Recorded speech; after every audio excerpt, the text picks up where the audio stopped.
one scene where the mom is like up on the fucking wall, like all crooked up, all naked and shit. Yo, that's every time I like think of like dogs or like other animals looking in corners and shit. That type of shit I think of is just something is just there, just fucking staring at you. Like, so weird, man.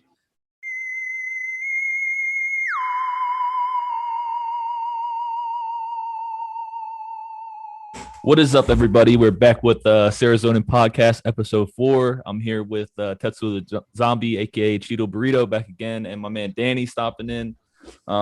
This is going to be the 4th episode, which I just said, but I'm really excited because I didn't think I was going to get one done, and here we are, 3 more later. Keep the ball.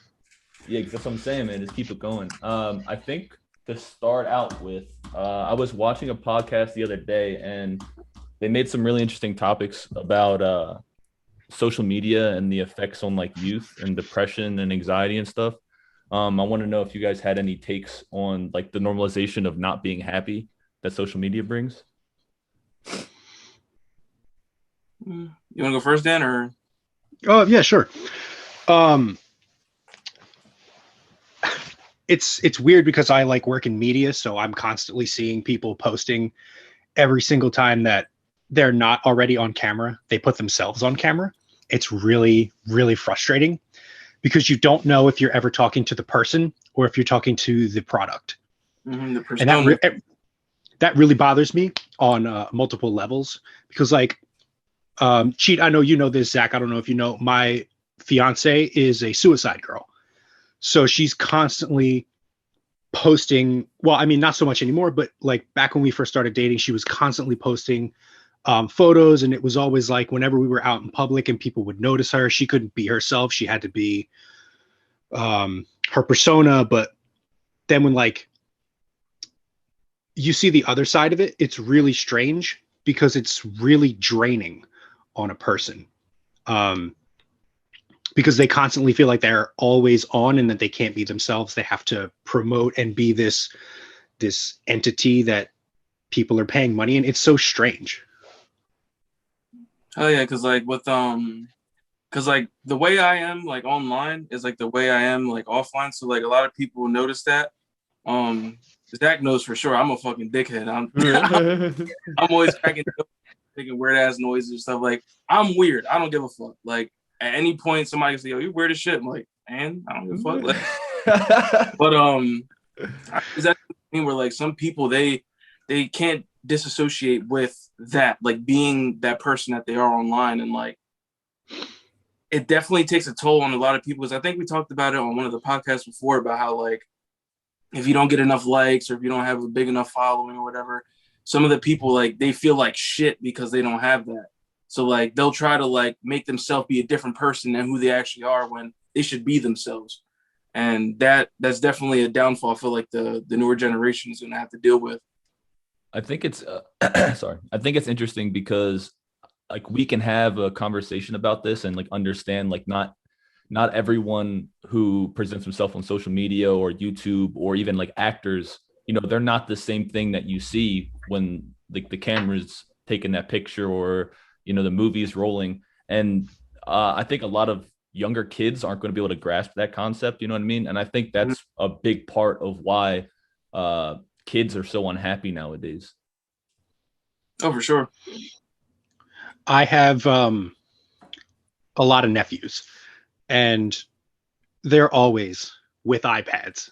I've never seen them without an iPad. It's sad, but like that's how parents are. Like I have an old friend who, whenever I saw his daughter on the phone, try to ask her a question, I'm like, they're in a trance. They're in a trance. You try to get a conversation out of them, and they're just like it's like they're fucking zombies.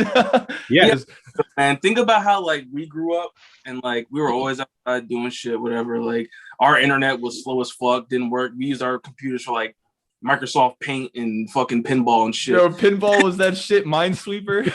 Yeah. So like, could you imagine if back then we had iPads, we had what the internet is now? I feel like I'd be the same fucking way. I'd be zombie, like, oh, all right, man, whatever. I'm on my I've iPad. definitely had the same effects with I think Xbox coming up. Dude, when I first got my Xbox, I don't know, I was probably like 12 or 13, but like once that shit got in front of me, that was all I wanted to do. Like I didn't sleep, like work. I would come home from school, play until like sometimes 3, 4, 5 o'clock in the morning, go to school, sleep through my classes, go home and just do the same thing over and over again. So you're definitely right. If I had that iPad in front of me when I was a kid, man, Zombie. yeah, for sure. But I mean, you talk about the Xbox, like it's the same thing. When I got the first PlayStation, I didn't want to do anything else but play PlayStation. But I still can have that disconnect where I can do things like this, where I can have conversations with people, or I can go outside and still have fun. Meanwhile, I see these other kids, you look outside and they're just sitting on the ground. Like, you're find, like, outside. a What tree are or you some doing? shit and they just sit by it and scroll. I mean, it's really, I think when the kids who are, I don't know, let's say like 10 are like 20, 30, I think it's going to be interesting to see the social construct that gets brought into that, because I think it's going to be completely different than what today is. It's gonna be like that fucking episode of Black Mirror where like everybody has like a star rating on social media, and if you do some fucked up shit, people are like, "Oh, ill." Marked him down. House, you can't go get coffee and shit. Like that's how it's gonna be.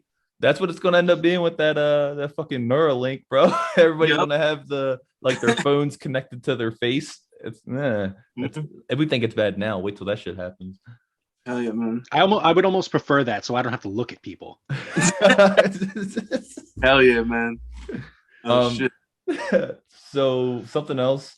This was like a spur of the moment one that I was thinking about how much media also influenced me. I was going to ask you guys you don't have to give me 3 if you can't, but what are 3 movies that influenced you a lot as a kid or even as an adult? You can go first, Dan. I'd say the first one was Jurassic Park. It's the first movie that I remember seeing in theater that made me want to make movies. So that was a huge influence on my both career and life. Because that was 1993. I was 5 years old, coming out of the theater like, damn, that's what I'm going to be doing for the rest of my life. It only took till I was 30, but so that's definitely one. I want to say, damn, 3.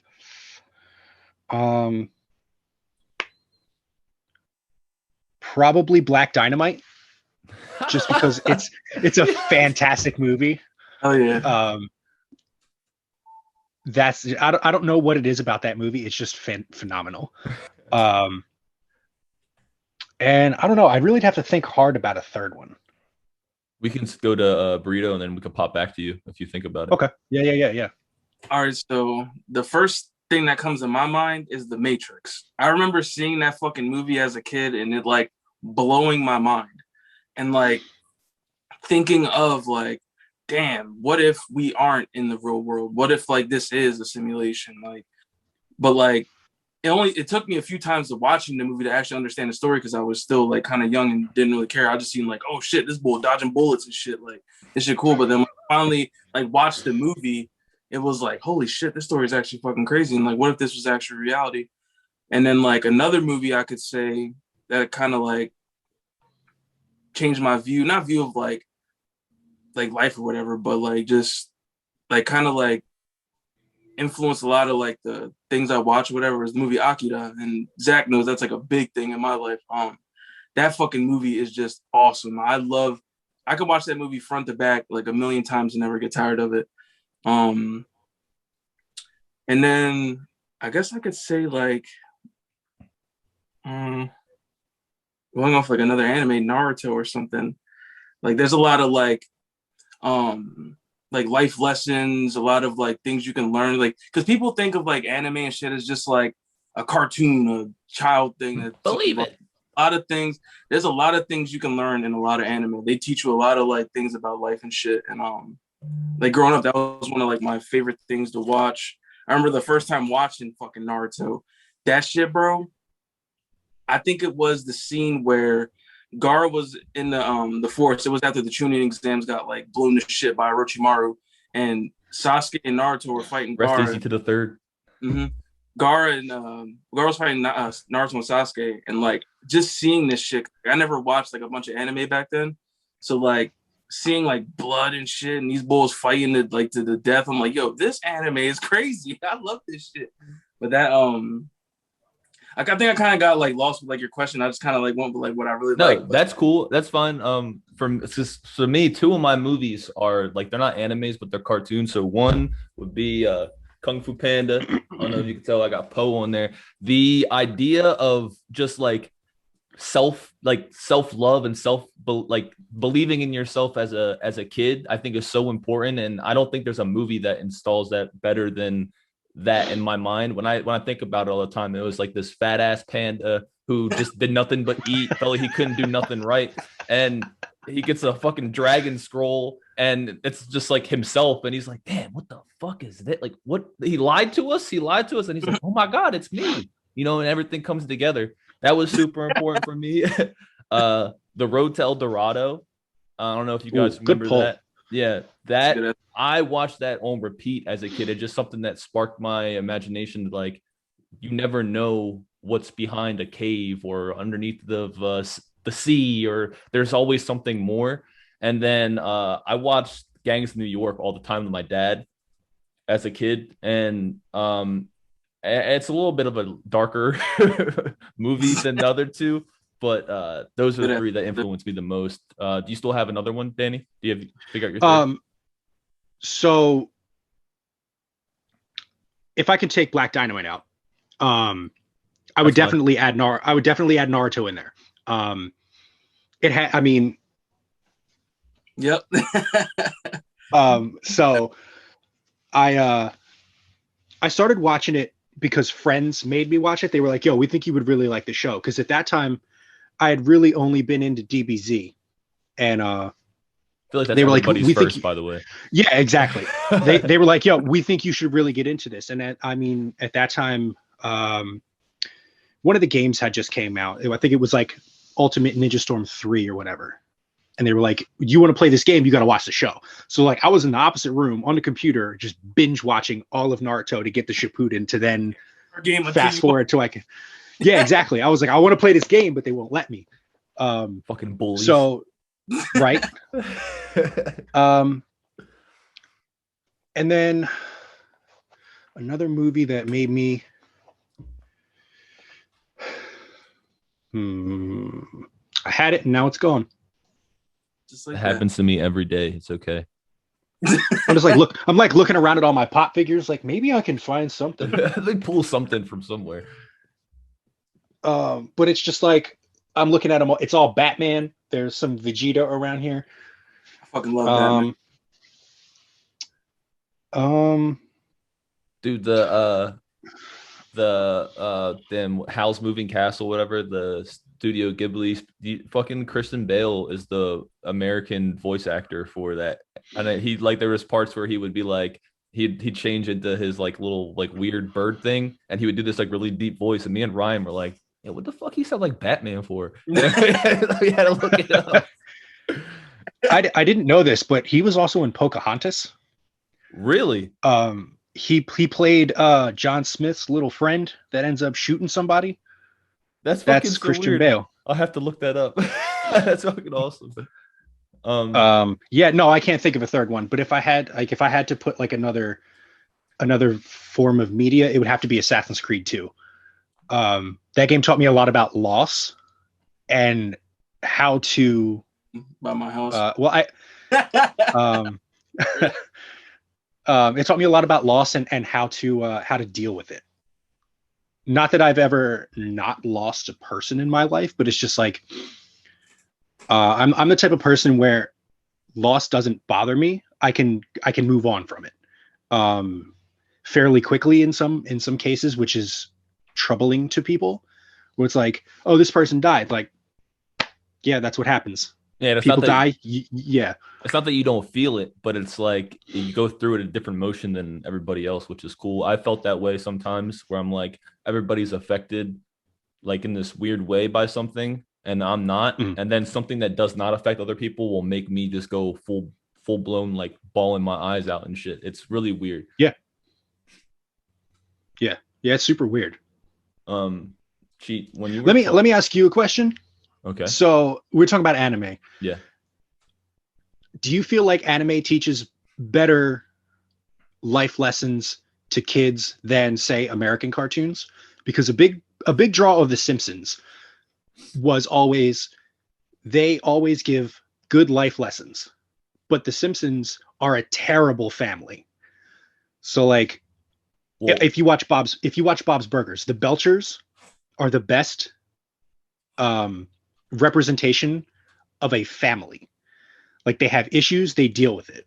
Like, Marge and Homer's marriage is absolute dog shit. when you got the Flanders, right? Yeah, Totally like deadly. it's just, but like, I just recently watched The Last Airbender for the first time. I watched the whole thing. Well, I started watching it when it first came out, and then the movie came out, and I watched the movie, and I said, I'm not watching any more of this bullshit. So I like recently went back and I watched the whole thing over again, and I was like, this is the greatest anime I have ever seen. Mm-hmm. And it's not even a Japanese cartoon, it's made by Americans, which blew my fucking mind. So my question again is, do you think that anime gives better life lessons than American cartoons? So I'm gonna say yes, because I think a lot of like, you look at like Cartoon Network, Nickelodeon, a lot of those shows just seem mindless. Like, they're more like you look, I don't know, like Johnny Bravo and like Ed and Eddie and like all those shows that I like watched growing up that I love. And then I look at like, say, like Hunter x Hunter or Naruto or One Piece, and like I feel like one of the core differences is they install like friendship in every, like, especially in shonen anime, bro. Like, they got the main character, and then you got his guys and his, or females, and his team are for him no matter what, and he puts complete trust in them. And it's always like, yo, I got my friends, I'll do anything for my friends, like even if it means like sometimes hurting people, like, you know, but that's real life, you know what I mean? You gotta do that. And I think that's something that's super important for me, is having the right people around me and the right friends. And I think that's something that I carried from watching anime. I just want to input something into this. I have myself on mute right now because the fucking ice cream man's out front. But he roll up every day, bro. Mr. Softy. But so he the soundtrack now. So I feel like, because I remember one time I was like, damn, I haven't watched like Nickelodeon or Cartoon Network in like a long time. I kind of want to just see what it's hitting for now. Because like, we grew up on that shit. So I was watching it, and like a bunch of the cartoons were just like farting and burping. Yeah. Like, I don't know that too. Like, it's just dumb, like make no sense, like humor. It's just like, oh, like, all it's right, just fill your mind with crap so you can pass the time for 20 minutes. So like I watched like anime, and like you can, like, because people, like I was saying, like people think anime is just like a cartoon. There's such a broad range of what anime is, and like they have anime for kids, they have anime for adults, they have anime for people that love like nasty, disgusting gore. They have anime for people that like murder mysteries. They have animes for people that just like action, fighting. They have sports, like, anime. They got everything. Fucking cooking anime. Yeah. Like anything you're interested in, they have an anime for it. And in all of those anime, I guarantee you, they give you like the best life lessons you can have, like taught to you by like just like a relatable cartoon. Characters though, but they're relatable. Yeah. Mm-hmm. For sure. That's a good question. I like that. Well, I was just thinking about it because like I keep trying to get friends of mine into watching anime, and they're like, oh, I don't want to watch anime because it's cartoons. I'm like, but you sit there watching SpongeBob for 12 hours a fucking day. Just watch something new, you dumbass. Or they watch Big Mouth. Yo, Big Mouth's kind of crazy though. Hey, but listen though, but they'll watch that, but they won't watch an anime. Say, bro, come on. Well, so my girlfriend, I started her on Avatar when it came to Netflix. I was like, yo, we're gonna watch this and see where it goes. And she fucking fell in love. She watches it again through. She wanted to watch The Legend of Korra. And then after that, I did Demon Slayer, and then jumped into Naruto. And she was somebody who felt the same way about it. You know what I mean? And she was like, I don't really know. And then you start watching it and you get invested in these characters. Like they have a way of making you, it's like, I don't know, it's a cartoon, but it's like to the same scale of watching, I don't know, like a Walking Dead or something like that, where you get invested in the characters as they go. And that's something that she said that really caught her. She's like, I'm a sucker for a really good storyline. And I can't lie, most of these have amazing storylines that pull me in. Hell yeah, man. Because like thinking about Naruto, like it's like we grew up. Like if you started watching Naruto like before it came out in like America, like you were watching the Japanese version. Like I grew up with Naruto. Like I literally aged with him.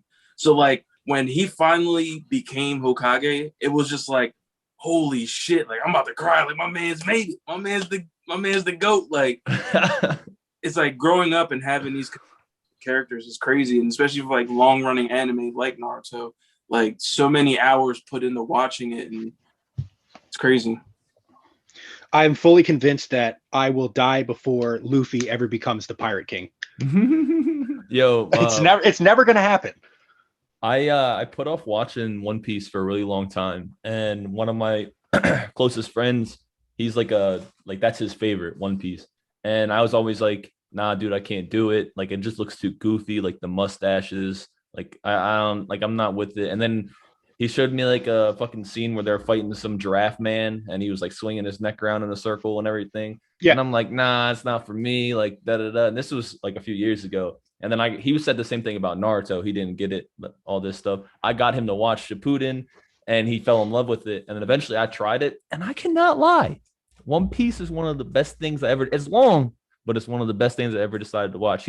Luffy is in my GOAT tier right now, for sure. People, I tried to convince a friend of mine at work to watch because he was like, I need a new anime to watch. And I said, well, you could watch One Piece. And he said, well, man, it's too long. How many episodes is it? Like over 900? I'm like, yeah, what the hell else are you going to do with your time? Like you spend all this time watching all this other shit. Like I mean, I'm not knocking Game of Thrones up until the last season. Times. Yeah. But I was like, watch One Piece. And he texted me about maybe 200 episodes in, and he was like, man, does it ever get better? And I said, yeah, once he assembles the whole crew, the show takes off. And I think he texted me like maybe 3 weeks later, and he was like, yo, I'm on episode 800. This is fucking crazy. There's so much that goes into that, man. It's fucking absurd. I mean, it's like, you got to invest your time. I think that's kind of makes it worth it, because a lot of times you do have to binge watch it and you're like, damn, I'm investing myself into this. And I think that's why you get attached. Whenever the thing that I literally had to have no distractions. Like if I want to start an anime, I have to go in like, all right, because I don't watch dub. Like I only watch subs. So like I have to pay attention because I have to fucking read. So like when I get invested into it, I'm all in. Like I will watch it all. Like when Ryan got me to watch Demon Slayer and then Jujutsu Kaisen, I was just like, first of all, both amazing fucking anime, but like once I got in, it was a wrap. I was just breezing through it, especially Jujutsu Kaisen. I was invested. Such a good Jujutsu Kaisen. It won the Crunchyroll Anime of the Year. It deserved it. There's like nothing else that's touching it right now. And amazing. Yeah. You had something, Danny, before? Yeah, I don't remember. All right, I'm about to go for the greatest transition in podcast history. You ready for this? All right. In the last podcast, we talked about real failure versus fake failure. I wanted to ask both you guys to, let's cite some examples of that in our lives. Do you want to go first? In the meantime, I'm going to try to lift up this computer because I'm just looking straight down. It looks dumb. All right. I could say like a real failure, I could say was like when I was in music, like I was 100% into it. Like I wanted to rap. I wanted to make music. I wanted to connect to people. Because people like listening to me. So like I like making stuff for people to listen to. And it got to a point where I couldn't write. Like to this day, I still can't. Like at one point, bro, when I was talking, I was rapping. It wasn't like, oh, he's just doing it just for whatever. Like it was therapy for me. So like I loved doing it.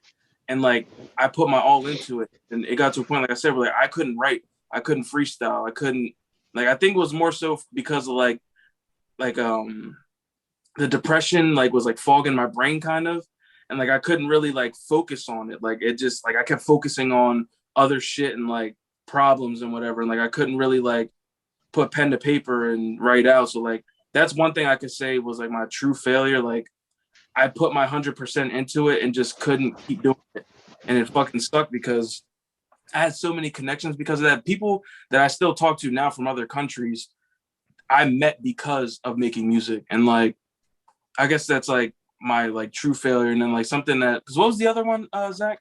It was like, So like I use fake failure, but like false failure versus true failure. Like I guess when we were talking about before, it was like false failure is like kind of like you giving up on it.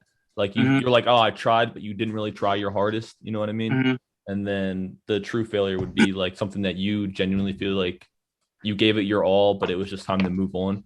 Or not, that's not even failure, I guess, but you know what I'm saying. I can't really think of something like a false failure, but like the thing that comes to mind is music. That's one thing, like to this day I still like, damn man, imagine if I could have just like kept doing it and just like who knows where it could have went. One of the big what ifs. Yeah, because I remember spitting a song for you, and you always wanted me to record it, that Klepto John. He still needs to. I still have it memorized, but I just it's just one of those things, man. It's like taboo for me.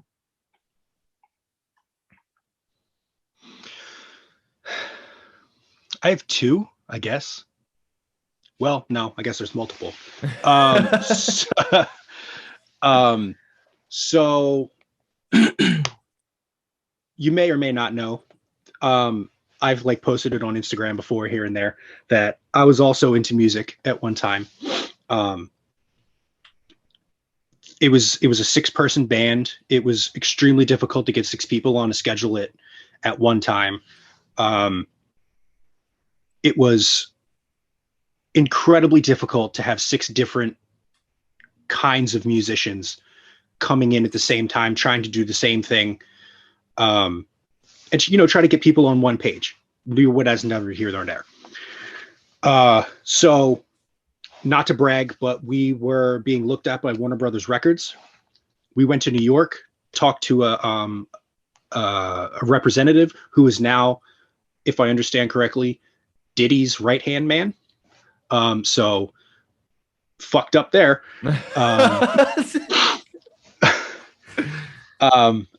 Our original band manager, his sister is Jay-Z's accountant. Fucked up there. And so we put in the hard work. We won a couple Battle of the Bands in Philly, like the Trocadero and stuff like that. Our strength was that we were diverse enough, but playing rap rock. So we were in like Battle of the Bands with metal bands, and it was like, oh, okay, so we have 13 bands that all sound like a screamo band, and then we had our band that was heavy but rap. So like Limp Bizkit, but better. Well, different. Yeah, exactly. So basically what happened was we joined a couple of things, met a couple of people, made it to play the Bamboozle Festival twice, and then tanked. Our last show was July 4th of, I think, 2012. And it was just like we would get to a certain point, plateau, and then fall off. And then we would get to another point, that same point, plateau, and fall off. And it was never like we needed that push to get into the next to the next level, but nobody ever wanted to make the sacrifice to drop everything to do what we needed to do. And it wasn't like we all sat down and was like, hey, we're not going to do this shit anymore. It was just nobody said anything, and we just stopped showing up for practice. And that was 6 years of my 20s that I will never get back. And it's not that it was a bad decision to stop, but I put so much money into that shit for it to come to nothing really bothers me. And I mean, like, I own a guitar, I play drums, but I don't ever want to buy another drum set because I feel like it's just a waste of money. Like I had to spend at least 15 grand in music, in like instruments and buying tickets because nobody wanted to come see us. But that fell apart, and I was like, guess I'll just go back to work. So when I went back to work, and then a guy from the band messaged me and was like, hey, let's make a video game channel. And I was like, all right, dope. That sounds like fun. And then we ended up making a video game channel called The Playground. And that's how I met Cheat. And going through all of this stuff, making YouTube videos, we would spend an hour recording and then 4 hours editing. And it took a lot of time. And it's something that I enjoyed doing, but that also fell apart. And that's partially my fault because I went back to college because I didn't want to be working in the shitty job that I had. So I went back to school and I said to my friend, I was like, I want to keep doing this, but it's not going to be as frequent as it was. And that turned into a falling out between the two of us. We don't speak anymore. The Playground went by the wayside. And that was another project that I had that nothing came of. I fucked with your video. Them Jones are good. Are they still out Thank there? you. Yeah, they're on YouTube, I think, still. I'll have to check that out too. It was just like me and a high school friend arguing back and forth on video games because he doesn't listen, and I was trying to tell, like, it's like backseat gaming. Like, you need to do this, but instead he wanted to try to figure it out for himself, and it made it worse because he wasn't doing it right. Oh man, isn't that, it's so interesting? Like, that kind of shit stays with us for so long. Because even like everybody talks about those, like, you got to try and go for it, because then if you don't go for it, then you're going to spend the next X amount of years being like, what if. And I feel like I have a lot of those just because I was one of those people who I would try things and I would get like fully invested in them really quick, and like I would spend like way too much time doing things, and then all of a sudden one day I would feel like incredibly burnt out, and then I would just stop. And I have so much shit where I'm like, damn, wish I would have fucking stuck with it. and it sticks with us for so fucking long. And I feel like that's something that still affects my head.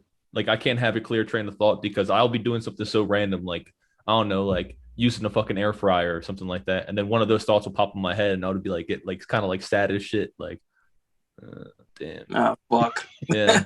Like, it's happens with me, man. Like, I really felt like, because when I was putting 100% in, like, the people I was making music with weren't.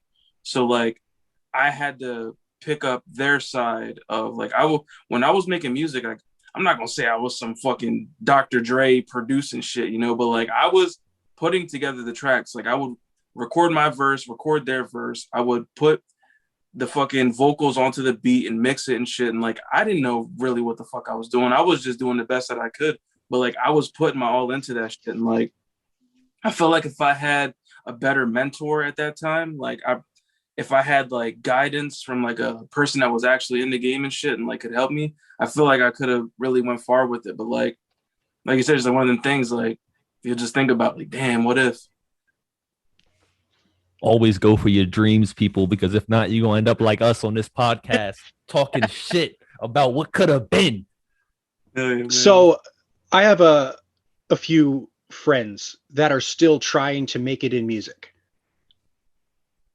It's been like, I don't know, 15 years, and they're still in the same spot. So at what point do you, as a person, realize that it's never going to happen? Like, I truly appreciate. No, I'm sorry. Go ahead. It depends, because like, you never know when you could blow up. Because like, one of my favorite artists is Yellow Wolf, and he didn't really get like fame and money and like really like pushed up until he was like, I think like 30, 32.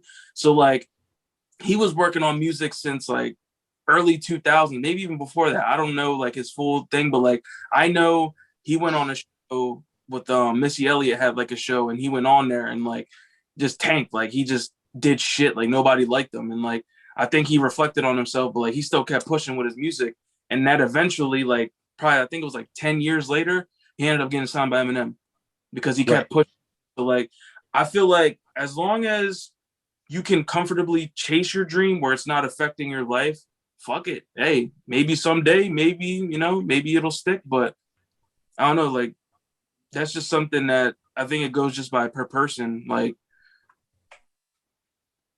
but it also takes talent, right? Yellow Wolf is very talented. Yeah, very. Most of these people that I know, aren't that talented.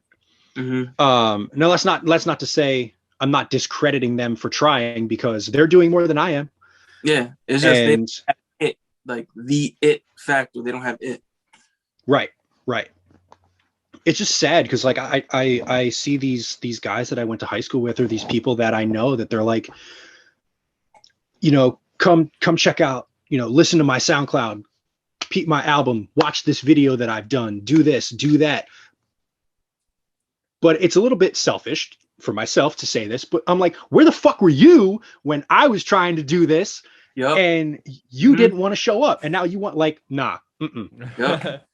Nah, that's some real shit too. It's like, I guess when stuff, were they part of your group when it fell through? No. Oh, they were just like, okay, never mind. I was going to take this. Good thing I asked that, because I was going to talk about some shit that had nothing to do with what you were saying. No, but at the same token, like the same thing, like when we started the video game channel, the other guys were nowhere to be found. Like, hey, can you check this out? Tell me what you think. Give me feedback. It was like, yeah, I'll check it out, and then nothing. Mm-hmm. I think are they people that live near you, around your circle, like around like town or wherever you live? You said New York City. Yeah, so. yeah. Okay. Well, I mean, I grew up in South Jersey. That's where all of that happened. Like, I moved out of there 2 years ago, so none of that, like. So something that I talked about before was like, people get an idea of kind of like who you are from like your like high school or being around you, and I think people have a hard time supporting, because like I feel like I always got more support from my friends, from like my close friends, but my friends from the UK that I met through online, or like people from other states and stuff like that. The people who live around you get this idea of who you are, and they're like, why should I support him? Like, I know who he is. Like, he's not going to change, or what is he different?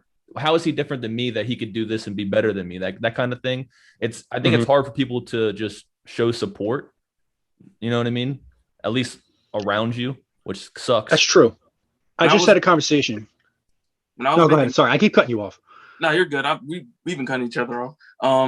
When I was making music, like I would send my links out and shit, like, yo, check this out, just had a new track, whatever. And then like even with the people I was making music with, they weren't networking. I was doing all the networking for the music. And like I stopped making music, they kept going, and then they send me links and like, yo, check out. I'm like, honestly, bro, nah. Nah, no, man. Thank you. Nah. But go ahead, Dan, my bad.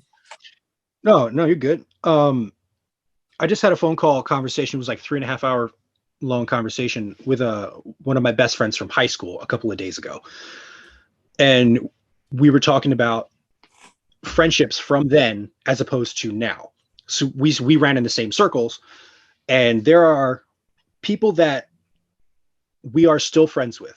Like, we went to weddings together, and they are still holding on to things from high school that I have forgotten about. Like, this one dude got mad at me for whatever reason in high school and is still pissed off about it. I'm like, bro, that is almost 20 years later. Why are you still harping over some dumb shit? Mm-hmm. So I'm not going to say any names. I'm not going to say anybody's name. So if said person sees this and you want to get in your feelings, that's fine. But I was at the bar, right? I was at the bar, and I'm ran into some kids from high school, and I'm sitting there having a conversation with one of these kids, and this dude's just looking at me. So I'm like, why is he looking at me? So I'm like, are you good? And he was like, just be honest with me. And I was like, okay. He's like, did you steal my Yu-Gi-Oh cards in 3rd grade?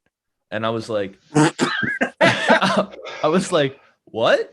And he was like, in 3rd grade, I know you stole my Yu-Gi-Oh cards. And I'm like being completely serious. And I'm like, dude, like, even if I did, I don't remember. So I cannot give, like, I don't know if he was just drunk or like what, but I was just like, can you, this is real? Is this real? Low-key, and Zach's mind was like, so that's where those blue eyes came from. No, because honestly, like, I was a weird ass kid. I'm sure I was a shitty kid at times. Like, you know what I mean? And I'm not going to say, like, I'm not going to put it past me that, like, or put it past it that I did it, but I don't have any. Yeah, don't remember. And I also don't feel like I did it. Like, what the, like, if I wanted Yu-Gi-Oh cards, I'd be like, yo, Dad, can I get this pack of Yu-Gi-Oh cards? And my dad would get them for me. You know what I mean? Like it's not like I was not getting things as a kid, or I grew up in a situation where I didn't have stuff, so I had to take from others. But like, it was just weird. It was like, why are you just sitting there staring at me for 10 minutes? That fool was sitting in the corner, just his brain was just boiling. This is the motherfucker that stole my cards. Great. But I couldn't believe it. I'm like there's probably so many of those memories that people have, like of something that I did or rubbed them the wrong way or something like that they still hold on to. And it's just like, wow, I don't think about any of that shit when I think of these people. Yeah, because it's because you've grown, right? You're right, exactly. That's a good thing to say about what I'm about to say, because there was a time where I was like a major piece of shit. Like I was a bully, because like I grew up being bullied. So like once it got to a point where I was just like, fuck it, like why am I letting these people bully me? I'm gonna just fucking be the bully.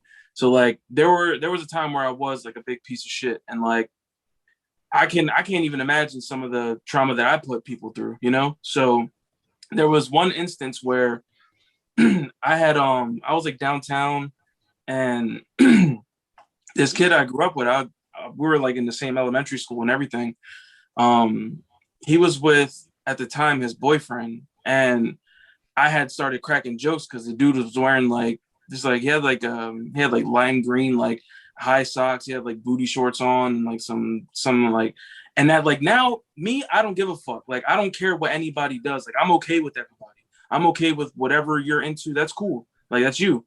But at the time, I was a piece of shit, and like I started cracking jokes. I took a picture and shit, and like I didn't realize what I did at that time. And like I just just like you said, you forgot, like, oh shit, whatever. So this was last year during like hardcore quarantine. Like I guess the guy that I grew up with was just like thinking about shit, because this past year, like on the last podcast we're talking about, a lot of people have been living like kind of how like Paul was saying, just sitting in their shit. So he probably was sitting in his shit and just thinking about like, damn, like a lot of stuff that happened to me growing up. And he thought about that thing that happened, and he messaged me about it. And like I felt like a total piece of shit. I'm like, damn, like I really made, and like he still remembers this because that really hurt him. And like I like, because like you can apologize all you want. Some people either won't accept it or just won't believe you, or maybe they will accept it and believe you. But like I could only apologize so much and just try to tell him like, hey, this is not who I am now. Who I was back then is not the person I am today. Like I grew way, way, way past that person I used to be. And like it kind of sucks because like I can like really think about like a bunch of people that, and like I can think of people that did the same thing to me, that bullied the shit out of me, and like I have trauma from that. So like I try to, same thing what happened with Paul, where like I tried to let him speak his own story and let people know who he is now, instead of having that image burned in of like what he used to be, or who I used to be, or who you used to be, Zach, who you used to be, Dan. Like I like to have people know the person and people we are today instead of the past. I think it's super important to understand too that like, you know, we were younger, and I'm 24 years old. Like I'm still young, you know what I mean? And you guys are both still young too. It's not like we're 50 years old and Some old fart. Yeah, like you make I there's so many mistakes that I made as a younger man, younger kid, like as a teenager, that I would not put myself in the same situation today. But there's absolutely nothing I can do but take those experiences and grow from them. You know what I mean? Like this is something that like my dad really kind of tried to teach me, like it's okay to fuck up. You know what I mean? It's okay to fuck up, and you don't need to beat yourself. I'm somebody who beats myself up about shit that I did. So it's like, it's okay to fuck up, but it's not okay to do it again. Like, I'm not going to be mad at you because you make a mistake, but if you do it again, like you need to learn from what you did. And like, that's all that we can ask somebody, especially like there's shit that people did to me that, you know, maybe I don't know now, but something might trigger. But like when that pops up in my head, it's like, okay, this is probably a completely different person now. And I'm like, some shit's inexcusable. Like I'm sure there's people who do some really foul shit, but you just got to understand that like most of the time when people are like projecting themselves onto you and giving you them shitty feelings, it's how they feel about themselves. You know what I mean? So you just got to accept growth, accept change, and keep it pushing. That's why I refuse to go to my high school reunion. Like I was saying earlier, like I'm coming up on 20 years. I'm not fucking going to that shit. Like people keep hitting me, like when the 10-year reunion came up, people were texting me, "Hey, you going?" No, it's been 10 years. What do I have to show for it? I don't have kids. I'm not married yet. I'm still not in my career. Why the hell am I going to go to this thing and look at other idiots that I've known for however long now, who have not done shit either, or the people who have or I have friends from high school who, like, one works for NASA, one is a lawyer. Like, those people, yes, I will listen to whatever you have to say, but you other people who are working dead end jobs, like I seen you fucking pumping gas at Wawa, no, you have nothing to say to me. There is nothing that you can say to me that will make me feel better about myself. But at the same token, all of those people remember me from high school. So it's, or they know me from Facebook, from Instagram. Or it's like, so if I go to this high school reunion, they're going to be like, "Oh, I remember when you were 120 pounds and you were 5'7" in 6th grade or whatever it was. Like, we remember you at this point in your life." And I'm like, okay, well, this has happened to me since. I am a different person now. So, like, I've experienced trauma, I've experienced loss, I've experienced this, that, whatever. There's no reason for you to compare me to what I used to be. It's like the grandparents thing. Your grandparents remember you from being a kid. So whenever you see your grandparents after not seeing them for a while, you're so cute. Get the fuck off me. That's not who I am. I know. Like the little Finnegan boy. I'm not no fucking baby. Yeah. It's just really annoying that people can't accept change, especially people that you were close to or in your circle. They just assume that you are never going to be a different person. And that's really shitty, because people do change. I know there's that saying, people don't change. That's bullshit. Mm-hmm. People change all the time. It's just you don't want to accept change. Mm-hmm.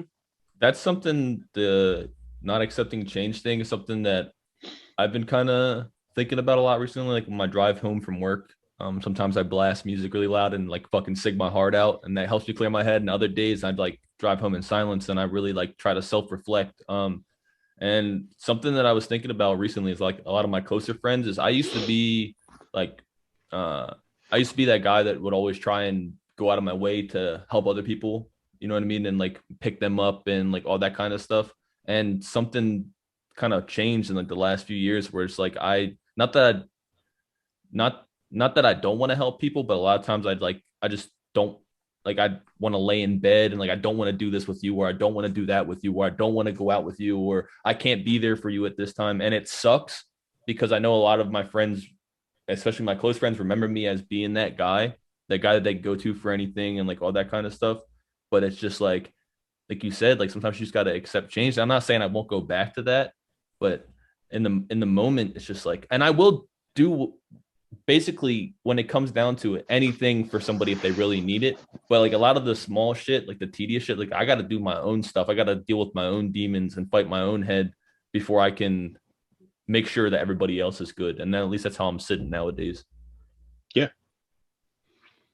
It's really shitty sometimes, because like you can lose friendships over that stuff. For sure. I have lost friendships over that stuff. And it's like, well, you did this when this happened. Yeah, because that's what my mindset was then. Like, when I was in high school, we used to take so we had block scheduling. I had 4 classes a day, but they were all 80-minute classes. It was the fucking worst. Block classes, man. But we had third block off. It was the longest block of the day. It was like 2.5 hours or something like that. So me and my degenerate ass friends would jump into somebody's car, drive through like 3 towns over, and just run trash cans over on trash can day. For what? Because we were just dicks. Just fucking dicks. Mm-hmm. Yeah, just asking for ass whooping. It's trash can day, boys. Let's get it. But and then we would go back to somebody's house and play video games until we had to come back for our last class of the day. But thinking about it now, I'm like, we could have been doing something else. Mm-hmm. We could have literally been doing something else. Like Anything else. we were all audio video kids too. Cause so like, you don't expect to see nerdy ass kids driving down the street in a Chevrolet Banshee, just giant fucking metal box, just running shit over.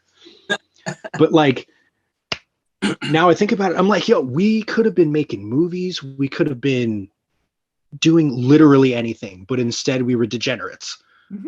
And that's not something that like if I saw a kid now drive down the street and run my trash can over, I'm not going to go outside and shake my fist at him. I'm going to be like, yep. Mm-hmm. I get it. Just vibing. Yep. So yeah, I know that there was times where I was like an asshole and did like mischief night and like all that kind of stuff. But sometimes, man, like some kid will throw us like when I used to live in this old neighborhood, like kids would be in the street and they'd wait for me to drive by and they'd throw like a snowball or something like that in my car. And it took every ounce of energy for me not to get out of my car and fuck up like a little 12-year-old, bro. It's just, I don't know what it is. It just rubbed me the wrong way. But kids are dicks. Like there's a kid who lives up the street from bro. me. They're fucking assholes. There's a kid who there's a kid who lives up the street from me, like maybe 3 houses over. He spray painted his own name on his own fence. I'm like, what are you fucking doing? Tim, I'm edgy, bro. Oh my God. That's fucking awesome. I'm just like, what are you doing? Why are you like this? Super edgy. Yeah, they're super edgy. If that's what they consider edgy. Meanwhile, when we were kids, fucking throwing beer bottles at cars, like just bottles. We'd find bottles and just a car comes by. Over the edge. I had a friend that pooped on a car once. I'm not going to say any names. Yeah. Mischief See? night. It was like kind of like the hood was kind of frosty, like it was kind of cold out on that Halloween, and he got stuck to the car, his like cheeks and his skin. Yeah, it was an interesting night. Yo, that guy's gonna watch this podcast and be like, he's gonna track you down. It's like, who the fuck shit on my car? he fucking could, dude. Another amazing transition coming your way.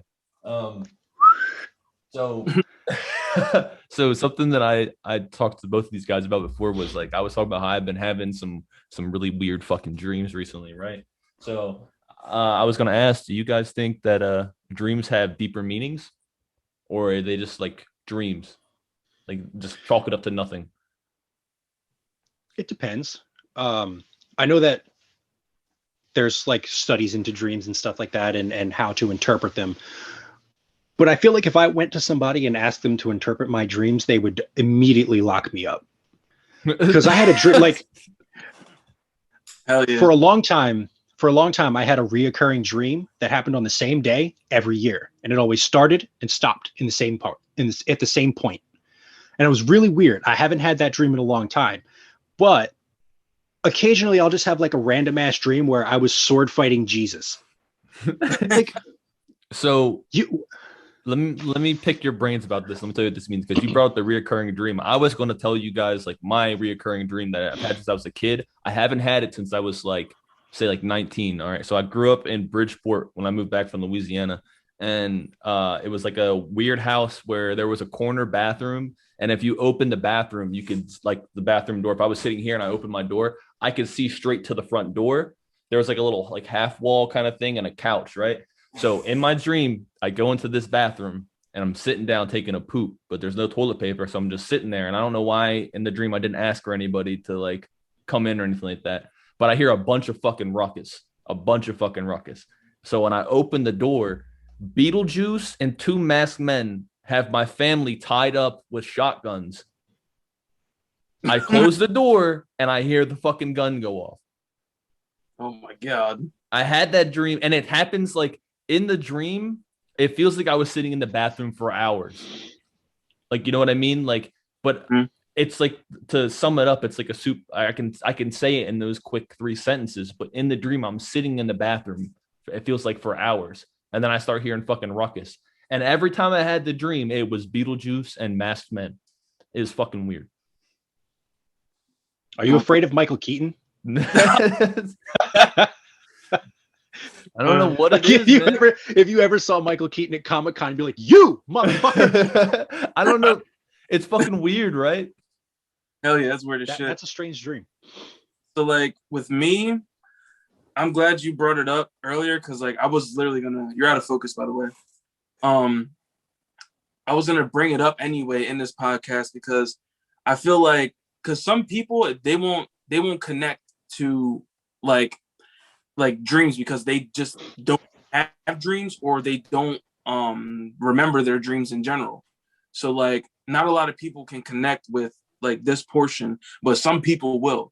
And I feel like dreams can heavily affect your mental health because I've had instances where it totally drained everything on me. Like my entire energy drained, my emotions drained. Like I've had dreams where like they feel like super real because like I'm an avid lucid dreamer. So like I dream almost every night.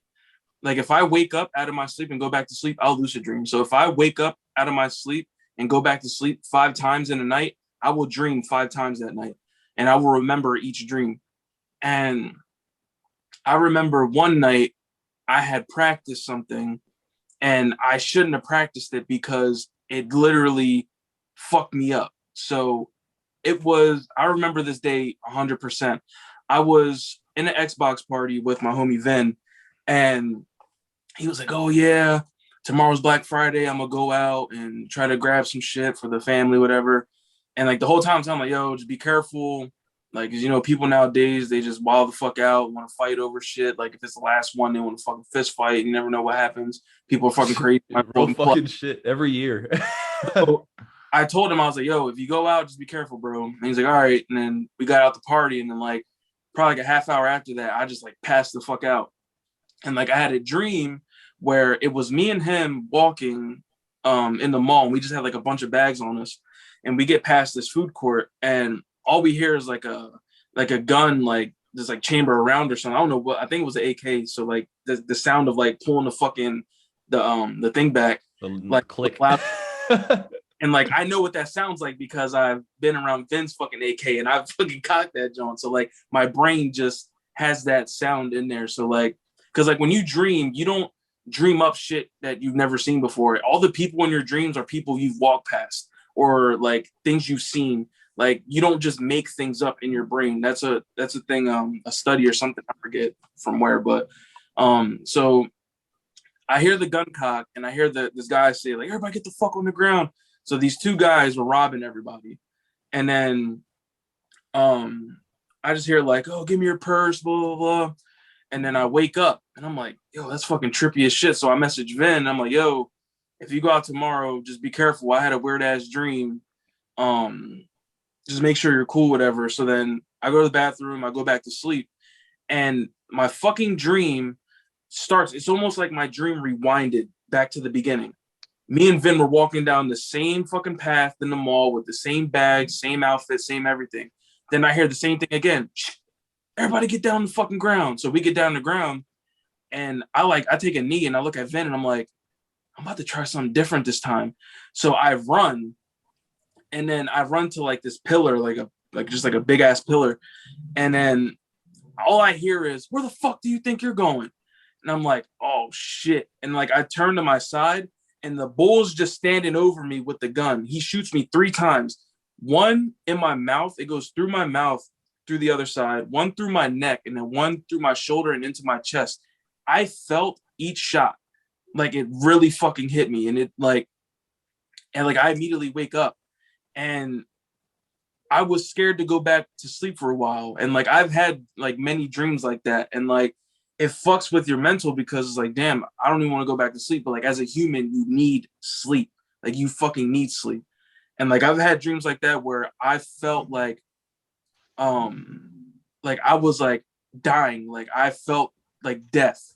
And like, I feel like I now know what death feels like because of the dream. And like, with your question, or like the beginning of the question is like, I honestly feel like dreams are just different realities that we tap into. And like, I don't know, man, it's just a weird thing, like the way the brain works. Like I feel like some dreams you get into are reality, but then some are just a figment of your imagination. Have you you said you're a lucid dreamer. Have you ever okay. Just buckled up. Oh, it's because my my PlayStation, which was powering it, went into rest mode, so it's going to come up right now. Boom. Okay, right now.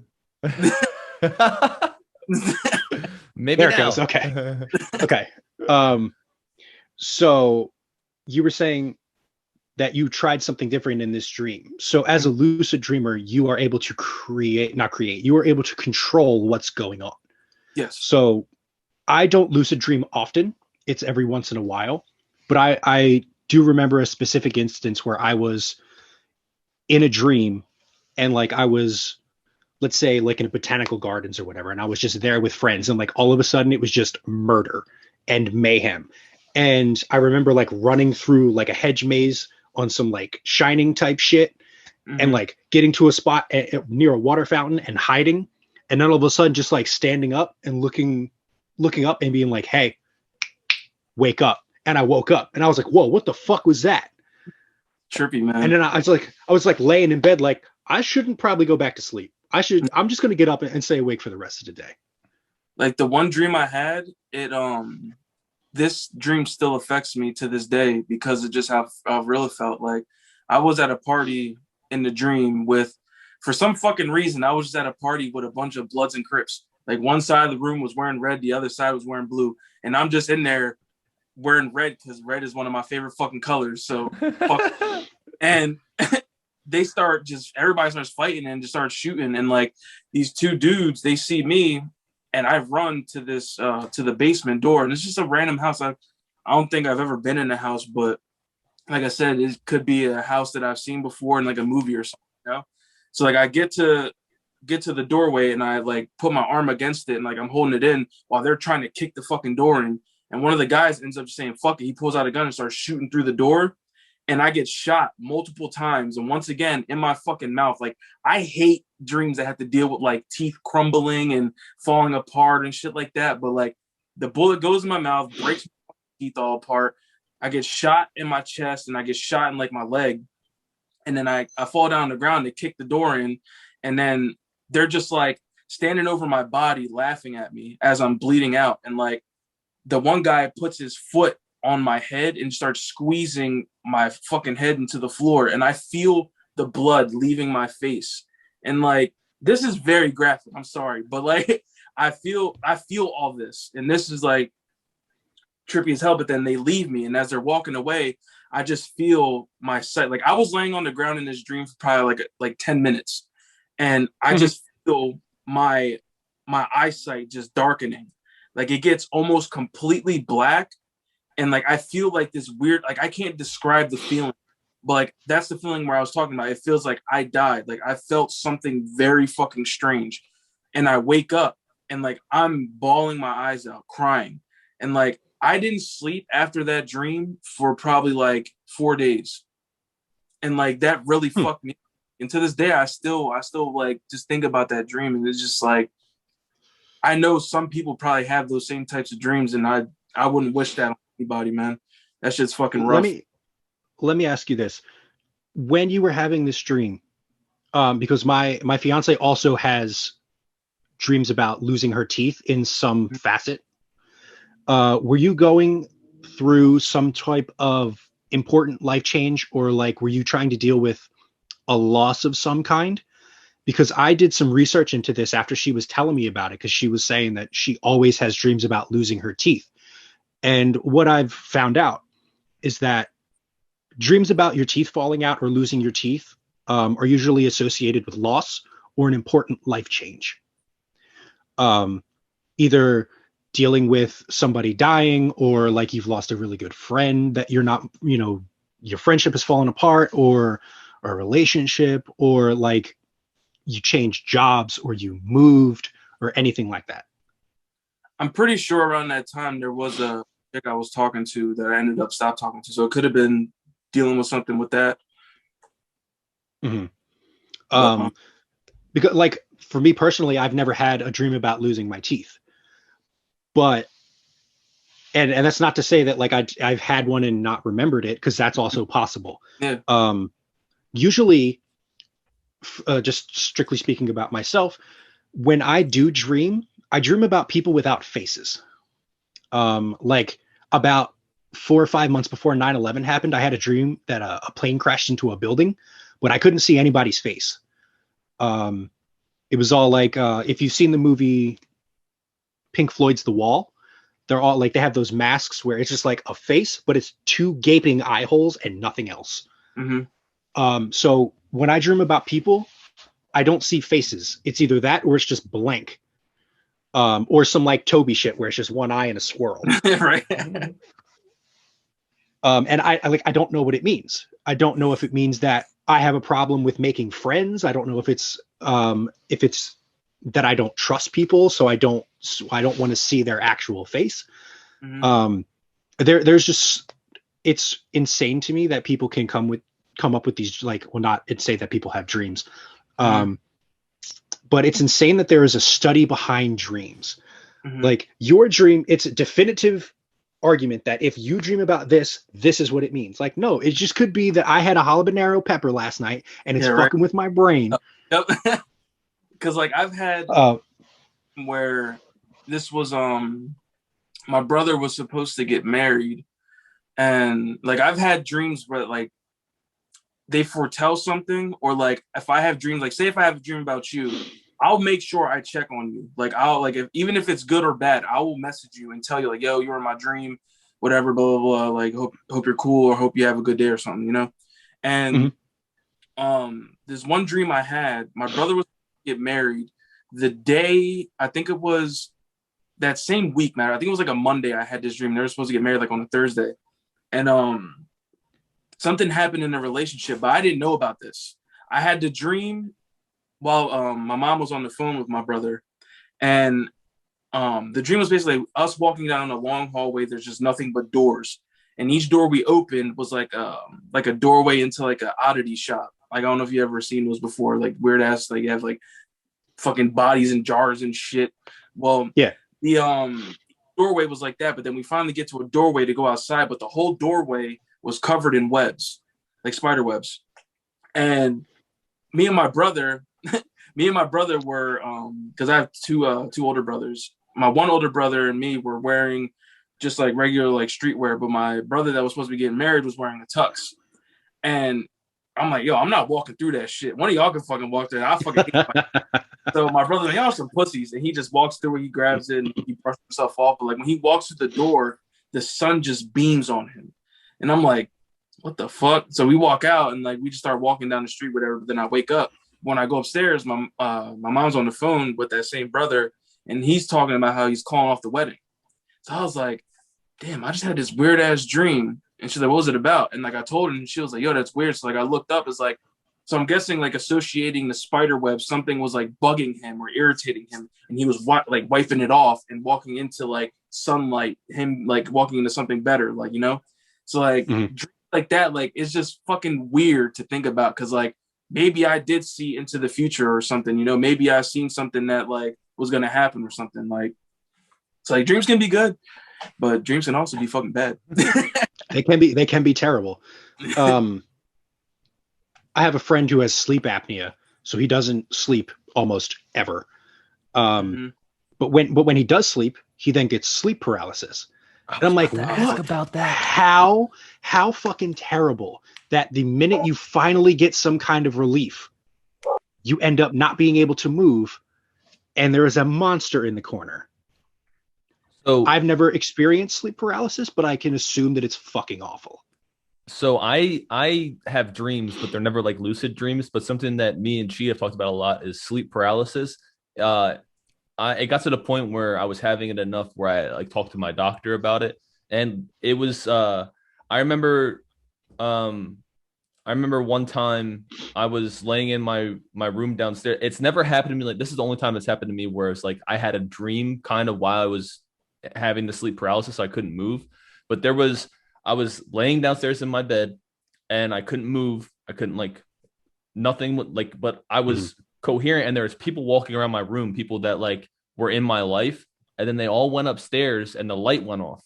And when the light went off, it got really dark, got really weird. And I had this strange, like accordion door that the top of it is shelves, but the bottom of it is the crawl space. This door flung open and a bunch of shit started flying out of my like the crawl space and like flying all around my room. And I started getting this eerie feeling of like something is here, something is here, something is here. And then eventually just was able to move and everything fucking stopped. But it got to the point where I used to sleep with my leg. If I slept with somebody next to me, I would sleep with my leg on them. And because I could kind of wiggle sometimes.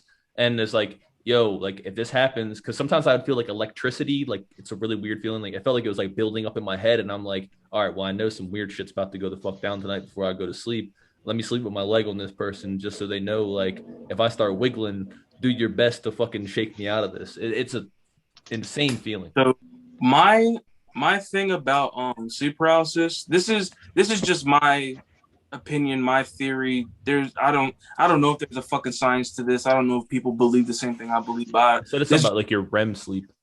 That's what I talked to my doctor about it.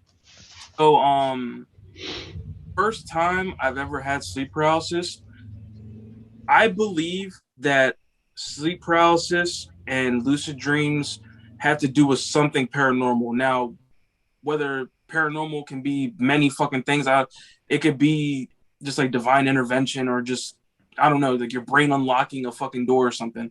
But the first time I had sleep paralysis was in one of the most haunted fucking houses I've ever lived in. And anybody that went into this house, they did not like fucking being in there. My one homie would literally leave my house at like 11:50 to walk home in the middle of the fucking night to not stay the night. He wouldn't stay there. And this one house, the first time I had sleep paralysis, I would never sleep in that room. And like, it was my first time having a room because we had I have a big family and like my brother would have friends that would come live with us and shit. So like, I would usually just sleep on the couch. I wouldn't give a fuck because I didn't like being in that room. My mom, the one night, snapped on me. Was like, yo, I gave you a fucking room. Go sleep in your room. I'm like, yo, I don't fucking like being in there. And she's like, no, go fucking sleep in your room. I'm like, all right, whatever. I'll go. I'm like 14 at the time. I'm like, all right, whatever. I'll go sleep in my fucking room. So I go lay down and like, I just feel this weird presence standing in the corner. And I'm just like, you know what? Fuck it. I'm just going to close my eyes and go to sleep. So like, I look at the clock and then I go back to like, whatever. It's like 9 o'clock or something like that. Very fucking early, but I'm just trying to go to sleep. So, I opened my eyes again, like, cause I like briefly went to sleep, and it was like 9:30 when I look back at the clock. So like a half hour passed, and then I go to get up, and I can't move. I can't move any part of my body, and then I start getting that weird fucking feeling from the corner, someone staring at me, but like it starts getting closer and closer. Yep. And I'm freaking the fuck out. I can't talk, I can't move, I can't do shit. So I'm freaking the fuck out. Like, it literally, I feel the presence on me, and then I feel something like on my chest. Just down, man. Like fucking hot too, just like steaming hot, just pushing down on my chest. And I start freaking out. And like, this was like the first time, because like I'm not a religious person now. And like back then, I was having like conflicted thoughts on religion and whatever. So like I started like praying, like in my mind, just fucking praying hard. And I felt the thing like get off me a little bit, and then I could start to move again. So like I go to sit up fast, and then like when I go to sit up, every time I tell this story, people probably think I'm fucking crazy, but like I felt something push me back onto the bed, bro, and I couldn't move again. Like it literally like pushed me back to the bed, and I couldn't fucking move. And I start freaking the fuck out again. I start praying. It gets off of me just a little bit, and I fucking roll myself off the bed and just run the fuck out the room. I go on. I was like, yo, I'm not fucking going back in there. I'm not fucking sleeping in there no more. Blah, blah, blah. Like, I never slept back in that room again. But I feel like something like tapped into me there that like allowed me to, one, lucid dream, but two, also have the experience of fucking sleep paralysis. And like the worst case of sleep paralysis for me, I was laying in bed one time, and like I knew like as I've had like little cases like here and there like throughout like the years, but like I like at that point I knew it was coming. I saw all the lights, like the street light out my window, the light from my doorway.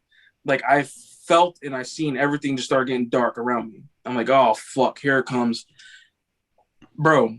I felt something grab my ankles, right, and like start pulling me like off like the bed, but like it was just like tugging my body, and like it almost seemed like it was having trouble, but like it's pulling me for probably like I want to say like 15 minutes, bro. I couldn't move, I couldn't scream, I couldn't do shit.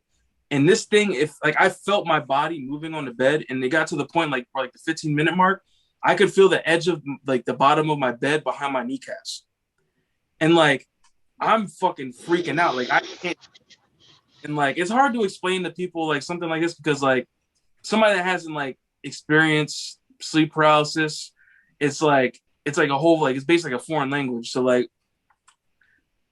I get to the point where like I can finally start like wiggling my toes and my fingers, and then I snap like basically like I snap like when I move, bro. I'm back in the position where I started. Like my head is on the pillow. I'm not at the edge of my bed, and I was just like I sat up and I was just like, what the fuck? I turned on all my lights. That's another case where I didn't sleep for like 3 to 4 days, and like that takes a toll on you, man. The thing that stuck out the most to me, because I haven't had it in so fucking long since I moved out of my fucking mom's house, it hasn't happened to me. So I brought a demon to your house. Dude, I don't know what the fuck. It was bad. Like I used to have it. It got to the point where I wouldn't want to go to sleep. Like I tried to stay awake for as long as I possibly could. Like I'd eventually go to sleep, but even if I had something to do the next day, I'm like, nah, I'm up till like 4 or 5 a.m. But it's the weirdest feeling of like helplessness. Like you have no fucking hope, and it's like it's the worst feeling that like I've ever felt emotionally, is like realizing like I cannot do a fucking thing. Like normally something happens and you can react to it. When you're laying there and you can't, like, it's like everything is shut down in your body. Like the computer of your body's powered off, but for some fucking reason your eyes are like this and you're moving around. It's so fucking scary. It is so fucking scary. It's terrible. And there's nothing you can do but just ride it out. That's what, like you said, you can start wiggling sometimes. Like that's what I used to put my leg on people. I'd be like, yo, if you feel me doing weird movements, I don't even give a fuck. Start shaking the fuck out of me. Do what you got to do to try to get me out of this shit. Oh yeah, man. I'm not the type of person that I don't believe in paranormals or ghosts or anything like that, but only because I haven't experienced it. So like I'm that person where if I haven't experienced it, that doesn't mean that it doesn't exist. It's just that I haven't experienced it, so I can't say that I believe that it's true. My fiance, however, this insane person, she goes out and buys a Ouija board, right? There's a Ouija board in my living room. That fucker Zach wants to get a Ouija board, and every time I tell him no, listen, don't do it. It's good reasoning though, because the moment this man stepped into my fucking room, my light started flickering, and he told me, he was like, "Yo, some weird shit. Like when I go places, weird shit happens." He walks into my room and lights start fucking flickering. I'm not gonna go into the full details about a bunch of shit has happened since probably like the first time that he came to my house. And you want to experience some shit? We go to my mom's house and we'll fuck around. You can experience some shit. I feel like I feel like, well, I mean, she has this Ouija board, and every Monday her two friends come over, and her one friend was like, "Let's bust out the Ouija board." And I'm like, "Do it the fuck down the street." And she was like, "Well, what, you don't believe in that stuff?" And I said, "Yes, that's right. I don't believe in it. But if it is real, I don't want to open the fucking door and let it walk in." You know what I mean? Like, and then like, so I also have, the guy that I used to do the playground with, Chris. We were really good friends in high school. We used to hang out a lot. And when the first Paranormal Activity came out, we went and saw it in theaters. It was like a midnight showing or whatever. So we didn't get back to my house until like 2:00 in the morning. Now, again, I don't believe in that stuff. I knew the Paranormal Activity was fake. He probably also knew that subconsciously as well. But also it's like, that stuff could be real. So we were hanging out in my house, and at that time I was living in the garage of this like duplex house or whatever. And again, it's 2:00 in the morning. We're just sitting in my bedroom, like chatting it up or whatever, and all of a sudden there was a big bang, and it was just me and him in the house, and neither of us had moved. I have never seen a man run so fast in my life. He was out the door and down the street running to his car before I even got up. And I texted him and I'm like, yo, what the fuck was that all about? And he said, I heard that bang. We just saw that movie. I'm not taking any chances, bro. I'm out of here. Fuck I'm not taking any chances, my guy. But you left me here? Like, if there was a problem, you fucking left me here? But again, like, I mean, I've never experienced that stuff. Like, my fiance said that she's felt presences in our apartment.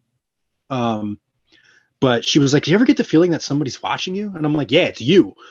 But like, but I've never had that. I've never had that feeling. But also, I wonder if it's because she watches all these, like, she'll watch The Conjuring right before she goes to sleep. She'll watch, like, one of her favorite movies is Odd Thomas, and I don't know if you've seen Odd Thomas before. No, it's a movie. It's a movie about a kid who can see things that other people can't. And he calls them Bodaks. They're like demons or whatever, but they don't see you until you look at them. Like, if you make eye contact, then they notice you. So I wonder if now this is insane, but I wonder if that's kind of the thing, like, where if I'm not acknowledging the fact that they exist, does that mean that they don't see me, or am I just crazy? It's like my brother Josh. I feel like it's just certain people have, like, like I was saying, like, a doorway opens in your brain or something like that, or like gets unlocked or something. I think it's just like clairvoyance. Yeah, I think there's just certain people that can actually, like, because my brother, he's lived in the houses with us that have had crazy fucking shit happening, but nothing's ever happened to him. So it's like, I think it's really just depends on, like, the person too. So like I mean, I live up the street from the Amityville Horror House. Not up the street, it's one town over. Yeah. And I've always been like, maybe I could go. I mean, it's just a house. Man, I think it's like a frequency. Like, certain people can tune into frequencies. You know what I mean? Like, your brain. Oh, everybody vibrates. Yeah. Everything is always shaking. Maybe Cheat just got them vibrations that we need to stay away from. Now, look. So I'll tell you what happened, Dan. So we were at his house for it was just like his birthday or something like that. We're just having, like, a get together, and I had stayed over, so everybody ended up leaving. It was just me, him, and his mom just downstairs, like, just chatting up, and we were talking about, like, ghost stories and aliens and shit. And so I was telling him about, like, my stories, like the story I was just telling you about the house with the thing that was in the corner, and right. This same thing ended up.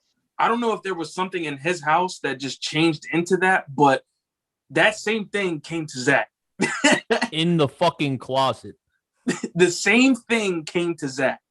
And I think it's also super important to understand that we didn't go into, like, super details about, like, I described to you what was in my closet, and you were like, I could probably find the messages. And you were like, that's so fucking weird because of the story of the girl that you were talking about at your house. Like, there was like I was laying in bed. I had my headphones in, asleep with music on, and my bed was in the corner, and there's a closet. There's two closets on each side, and there's a door to go downstairs or upstairs, and then there's a door to go to the attic. So there's 4 doors in my room.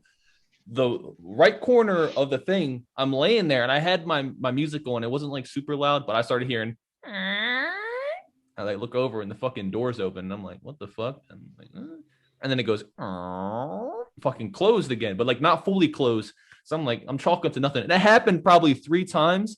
And then eventually I looked over, and the fucking thing was in the closet. And I always was like, yo, let me, maybe if some shit like this happened to me, I'm going to run away. I was so shook because I'm like, oh my fucking God. Like, I just saw something.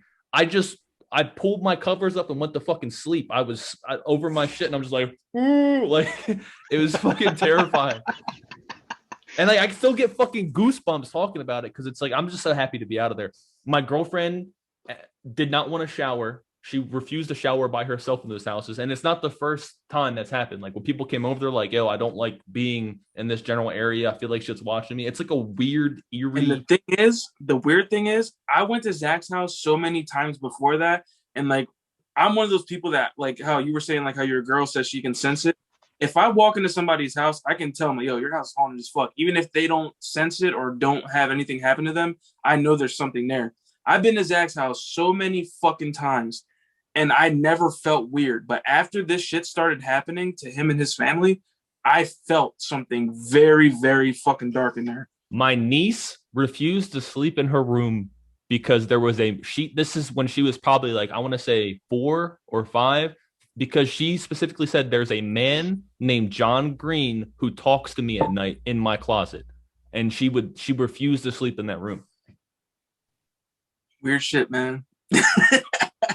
Little did she, it was actually Tom Green, and he had his hot dog fingers. Daddy, would you like some sausage? Daddy, would you like some sausage? Yeah, I can't say that I've experienced anything like that. But like, again, my fiance says that she can feel things all the time. Like you guys are saying, you can feel things. I've never had that opportunity. Not that I want the opportunity to feel that stuff. You know, but I mean, like I've had gut feelings about things where I could be like, something in here just doesn't feel right. I don't know what it is, but I'm gonna go. Yeah, get the see fuck out of it. So like, but also, so you guys have dogs, right? Yes. Yeah. Okay, so I have 2 cats. I have a cat too. And they're both. I just got. They're one. both. Okay, you do. Okay. So I have 2 black cats, or we have 2 black cats, I should say. And occasionally, I'll just walk into the kitchen, and one of them is just looking at the ceiling. And I'm just like, "What are you doing?" And she just doesn't move, and I'm like, "What's wrong with you?" Or she'll just like start to puff up, and I'm like, "Bro, what the fuck?"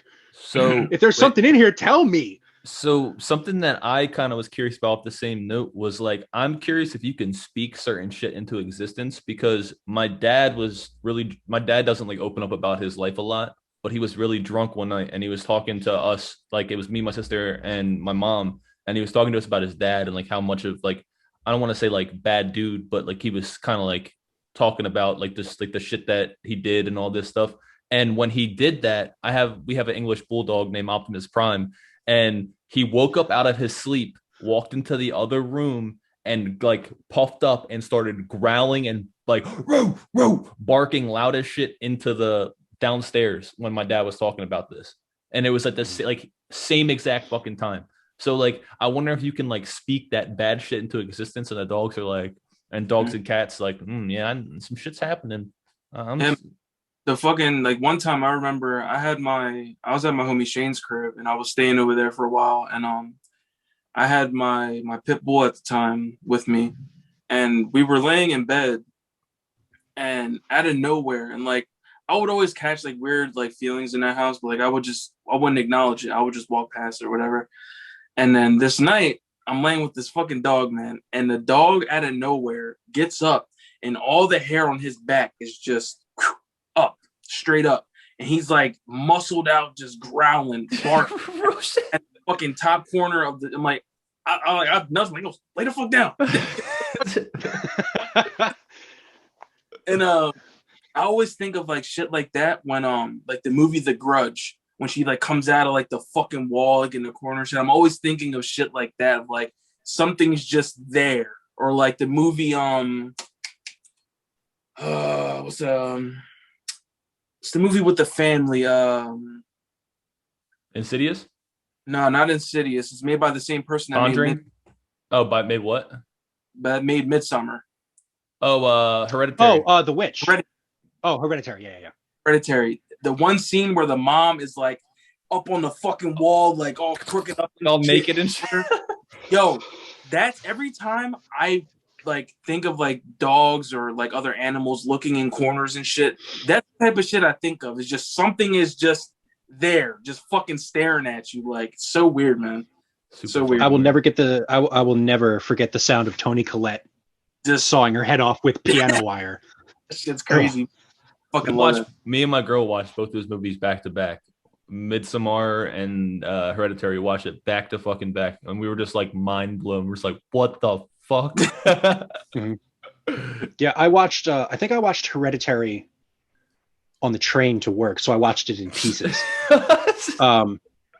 But I also watched like Midsommar the same way. I mean, I had at that point I was on the train for 2 hours, well, 4 hours round trip, so I could get movies in while I was on the train. But have you guys seen Mother? Yeah. The movie with Jennifer Lawrence? I don't think so. That movie was fucking bananas. Yeah. It doesn't have to do with it doesn't have to do with like any kind of paranormal. I mean, I guess it kind of has to do with like it's here and there. Yeah. That's what I was saying. Paranormal is such a broad thing. Like it can be so many things.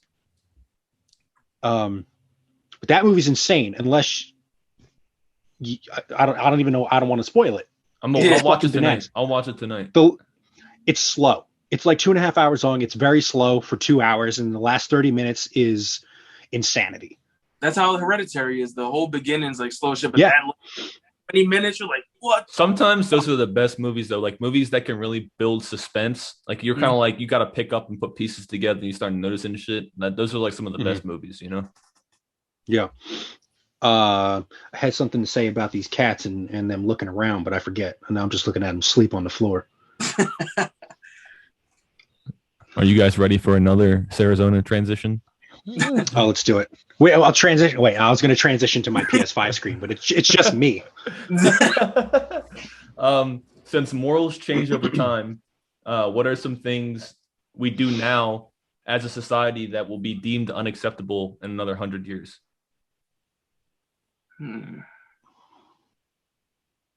That's a good question. That's a good ass question.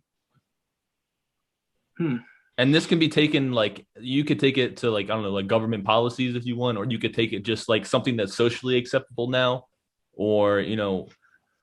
If the government makes it another 100 years, I'll be fucking surprised. If this country makes it another 100 years, I'll be fucking surprised. Fucking whole world. Outrageous. Because I'm trying to think of things that used to not be socially acceptable that are socially acceptable now, and to see how that can grow into the future. I mean, I guess the best example I can think of is, there's two things, is the use of profanity on television and in movies. I mean, what in the 30s when Gone with the Wind was made, the last line in the movie was, "Frankly, my dear, I don't give a damn," and that was like a huge thing. Like people waited 3.5 hours, 4 hours just to hear that line, to be like, "Yeah, fuck the man." And then we moved into, now in PG-13 movies, you can say fuck once and it's still PG-13. If you say fuck twice, then it moves into rated R. The MPAA is so weird. But I mean, there are things in those movies back in the day where you couldn't kiss on screen for more than 20 seconds or something like that. You couldn't show a man and a woman in bed. It had to be separated by a cloth. Oh my gosh, she's showing her ankle. This is insane. Exactly. I mean, there's a scene in It Happened One Night, like the first romantic comedy movie ever. It's a black and white movie. It's fantastic if you haven't seen it. There's a scene where they're trying to catch a cab and they can't get one, and the girl walks out and she pulls up her skirt and shows her like calf muscles, and the cab stops. All the dudes are out there like, "Yeah, it's a good ass cab." Yeah, exactly. So now you see movies now where it's like, I'm trying to think of a most recent movie where it's just like explicit violence, like any Tarantino movie. Like if Tarantino made movies back in the 30s, they would have killed his ass. The Evil Dead remake, like 2015 or whatever it was. What's it called? The Dave Chappelle, where he has Clayton Bigsby as the black white supremacist. That was the first. That was the first one. Will fucking blow up. What's so amazing about that skit? It was the first one he did.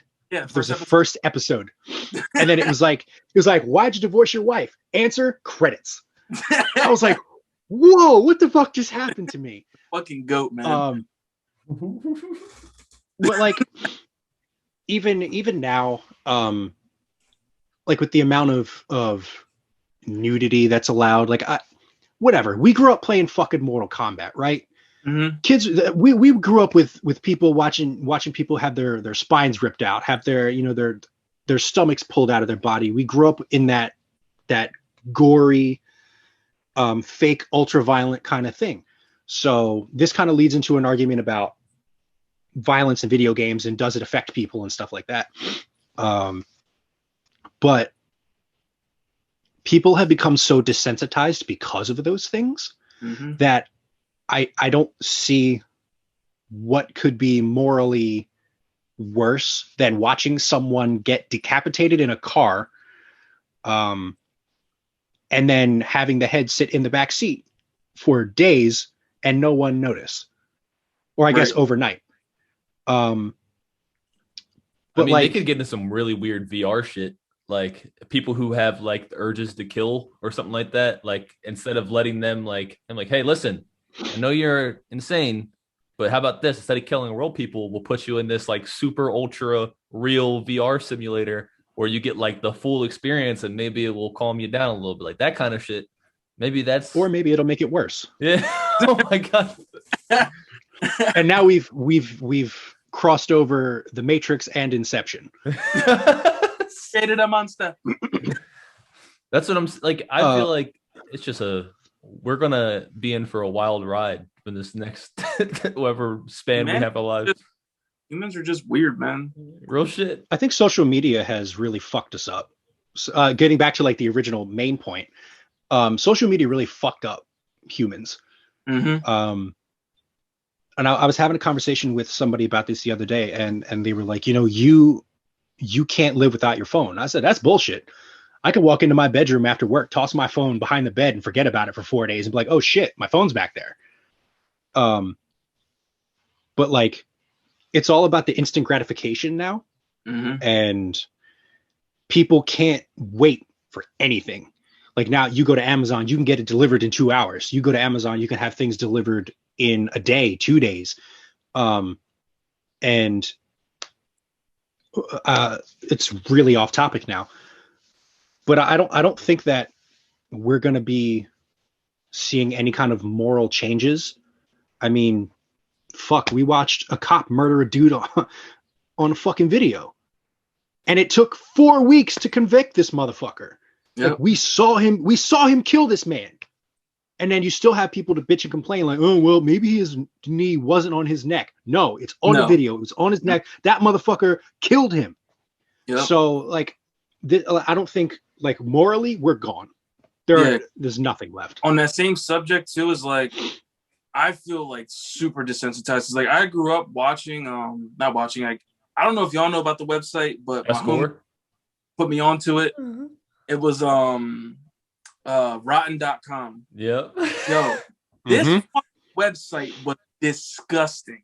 The amount of shit that I've seen on that website fucked me so much. Like I've seen cab driver's head blasted off with a shotgun. I see decapitations, bro. Decapitations, all that shit. And like the BME Pain Olympics, you ever watch that shit?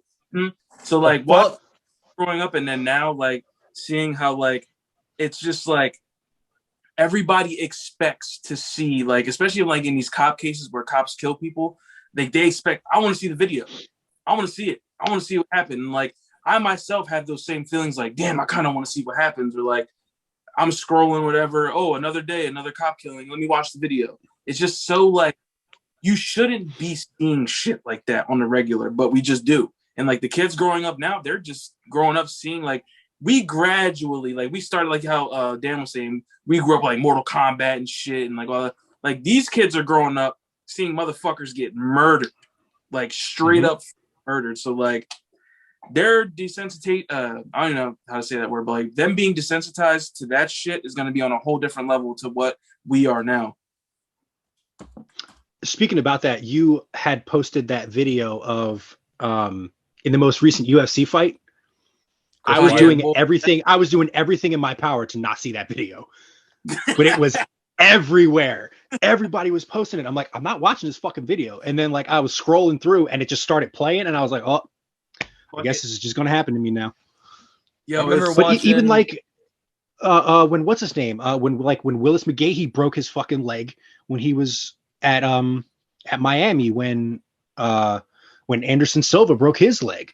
It's all. It's just like I don't want to see it, but I'm going to watch it. I think it was either Louisville versus Kansas or Louisville versus Duke, and Kevin Ware jumped. Yes. Yeah, and they like I remember them like panning in, and like it was like on his bone, and they're like, "Oh my god!" And they just changed the thing.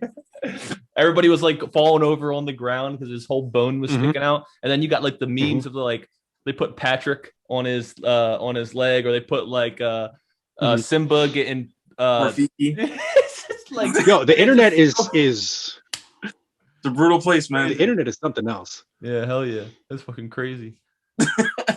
I mean, what do you think, Zach? Do you think that there's ever going to be a point where, I mean, it also goes hand in hand with like cancel culture, doesn't it? Cancel culture, because everybody's offended by everything now. So like, I know like recently they had canceled Pepe Le Pew. When's the last time you saw fucking Pepe Le Pew in anything? Like Space Jam 1 in 95? Like you'd have to actually go out to physically look for these things. And if people were really concerned about the actual material that they are canceling, Ren and Stimpy should have been canceled before it even fucking started. Yo, and the funny thing about Ren and Stimpy is Angry Beavers too. Just never noticed innocent child, just innocent mind. Yo, watching this shit growing up, I'm like, what the fuck was that? Listen, man, one of my favorite cartoons that I still watch is like a newer one. Have you guys ever seen the Marvelous Adventures of Flapjack? Bro, Flapjack has some wild shit in it too that you don't even pick up on, and then you watch it a few times and you're like, this is a show for kids? Like, what in the fuck? I mean, when we were growing up and like things on Nickelodeon, there were some like small things like in Rocco's Modern Life. He worked. Rocco was a sex operator, phone operator. Yes, he worked at a sex hotline, and they went to their favorite restaurant. Was called the Choky Chicken. Yeah. But like, and then I mean, even things like SpongeBob in the episode where he tries to give Gary a bath, he's like, look at these doubloons and they're bars of soap, and he tells him not to drop them. And as an adult, you're like, ah, ha, ha. But as a kid, you don't catch that shit. Yeah. Don't drop. But then there are specific cartoons that are made for adults that they show kids. Like Rick and Morty is not a show that kids should be watching. Oh yeah. And again, Ren and Stimpy, one of the grossest shows I have ever seen in my life. And I watched it recently as an adult, like as a 30-plus-year-old man. And I watched it. I'm like, why did I ever think this was funny? Like, I just it's disgusting. It's vulgar. And I'm like, I'm never going to have kids. I don't want children. I think kids are terrible. But even like if my nephews, high five on that one. But like, if my nephews came over and they were like, "Hey, have you heard of the show Ren and Stimpy?" I'd be like, "Don't put that on. Don't ever watch that show." They're fucking put that shit on. I think we're just like I think humans are like we're never happy. Like we get it, we like, oh, we don't want anything censored, and then we get it, and then there's people who are like, oh, this is too much. You know what I mean? And I think that's one of the biggest problems, especially with, like you said, social media, is like everybody's opinion is so different and like broad on topics, and you can never make anyone truly happy. And that just might be some shit that everybody has to accept. It's like, you're going to have to monitor yourself, monitor your own children, know what's good for you and what's not good. And like, if you don't want them to see things, then don't let them have a Facebook at 9 years old. The best thing I heard about it was a Ricky Gervais quote. Is during one of his most recent stand-up specials. He said that he's followed by like, let's just say 1.5 million people, right? There is no way that he knows all those 1.5 million people or has the time to read all the responses that he gets if he just tweets nonsense. He said, somebody being offended by something he tweets by someone who doesn't even know is like you walking into a town square and seeing a sign for guitar lessons, and then you being like, I don't want fucking guitar lessons. Just keep it moving. Walking. It's so annoying. But like, I mean, you were saying, Zach, that everybody has an opinion. And yes, everybody is entitled to their opinion. It doesn't mean that your opinion is right, because opinions are subjective. It's how you feel. For sure. It's not a fact. So if you were to tell me that, so if I said my favorite movie is Jurassic Park, and you were to say You're wrong. that movie is, yeah, if you were to say you're wrong, it's like, okay, that's my opinion. If you don't like the movie, that's your opinion. But it's not wrong for me to like it because that is that's what I like. That's it's like, if, I mean, you guys are both gamers. Mm-hmm.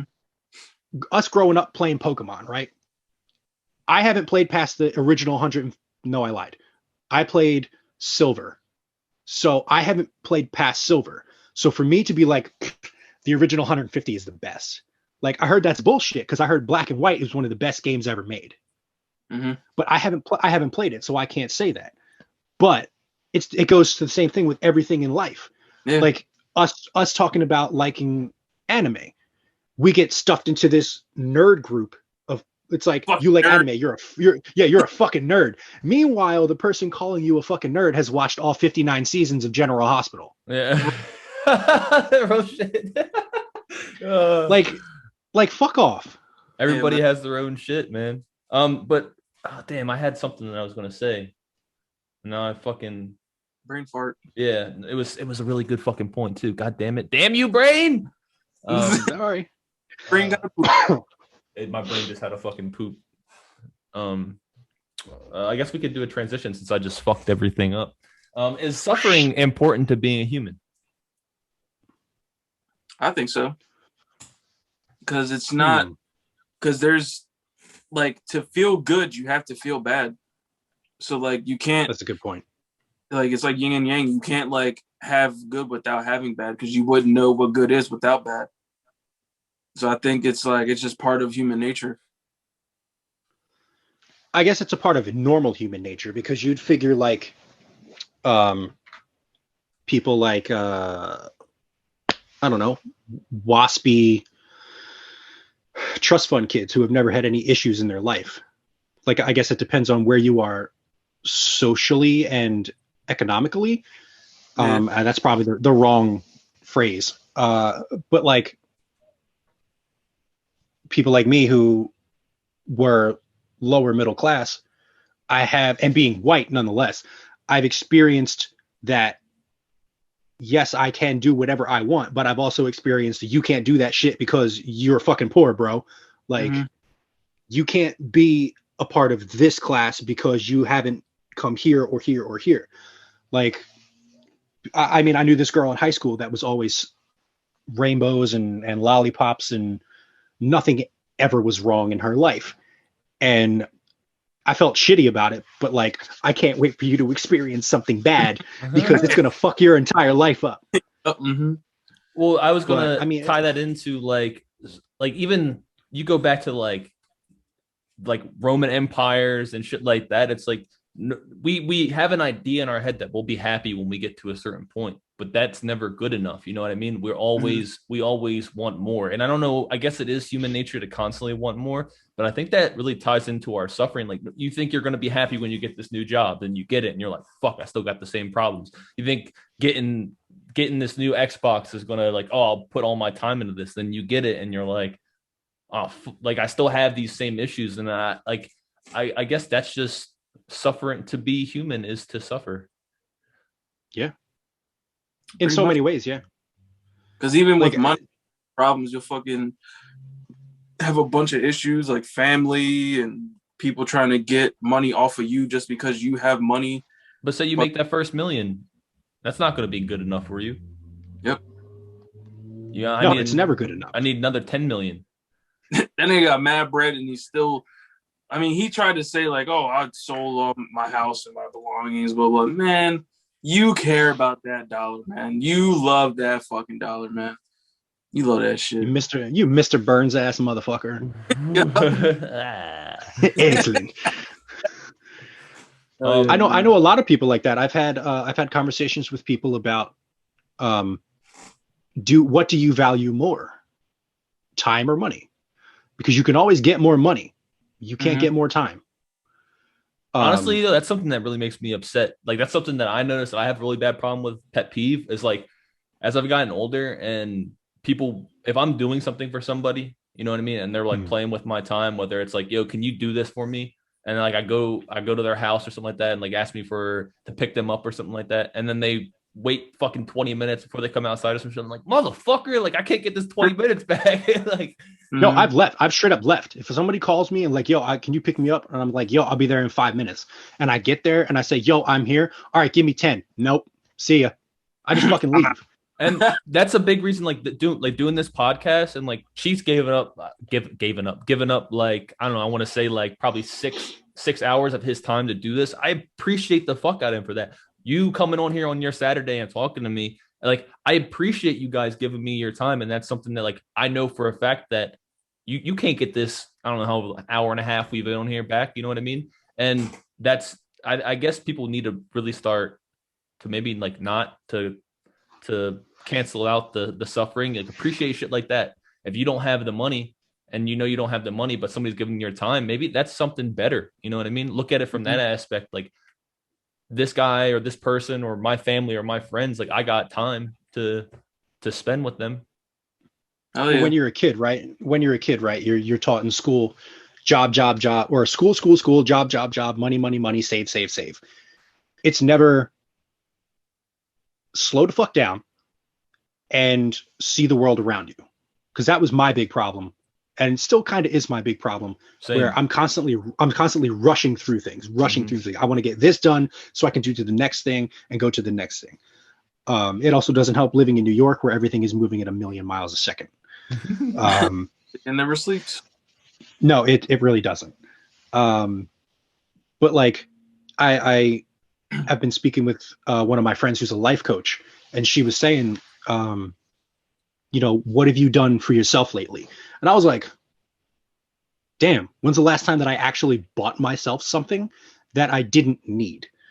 Or when's the last time that I was, I just put my phone down and went for a walk outside without listening to a podcast or music or anything like that? Like, we've been pushed into a society that we live in a society.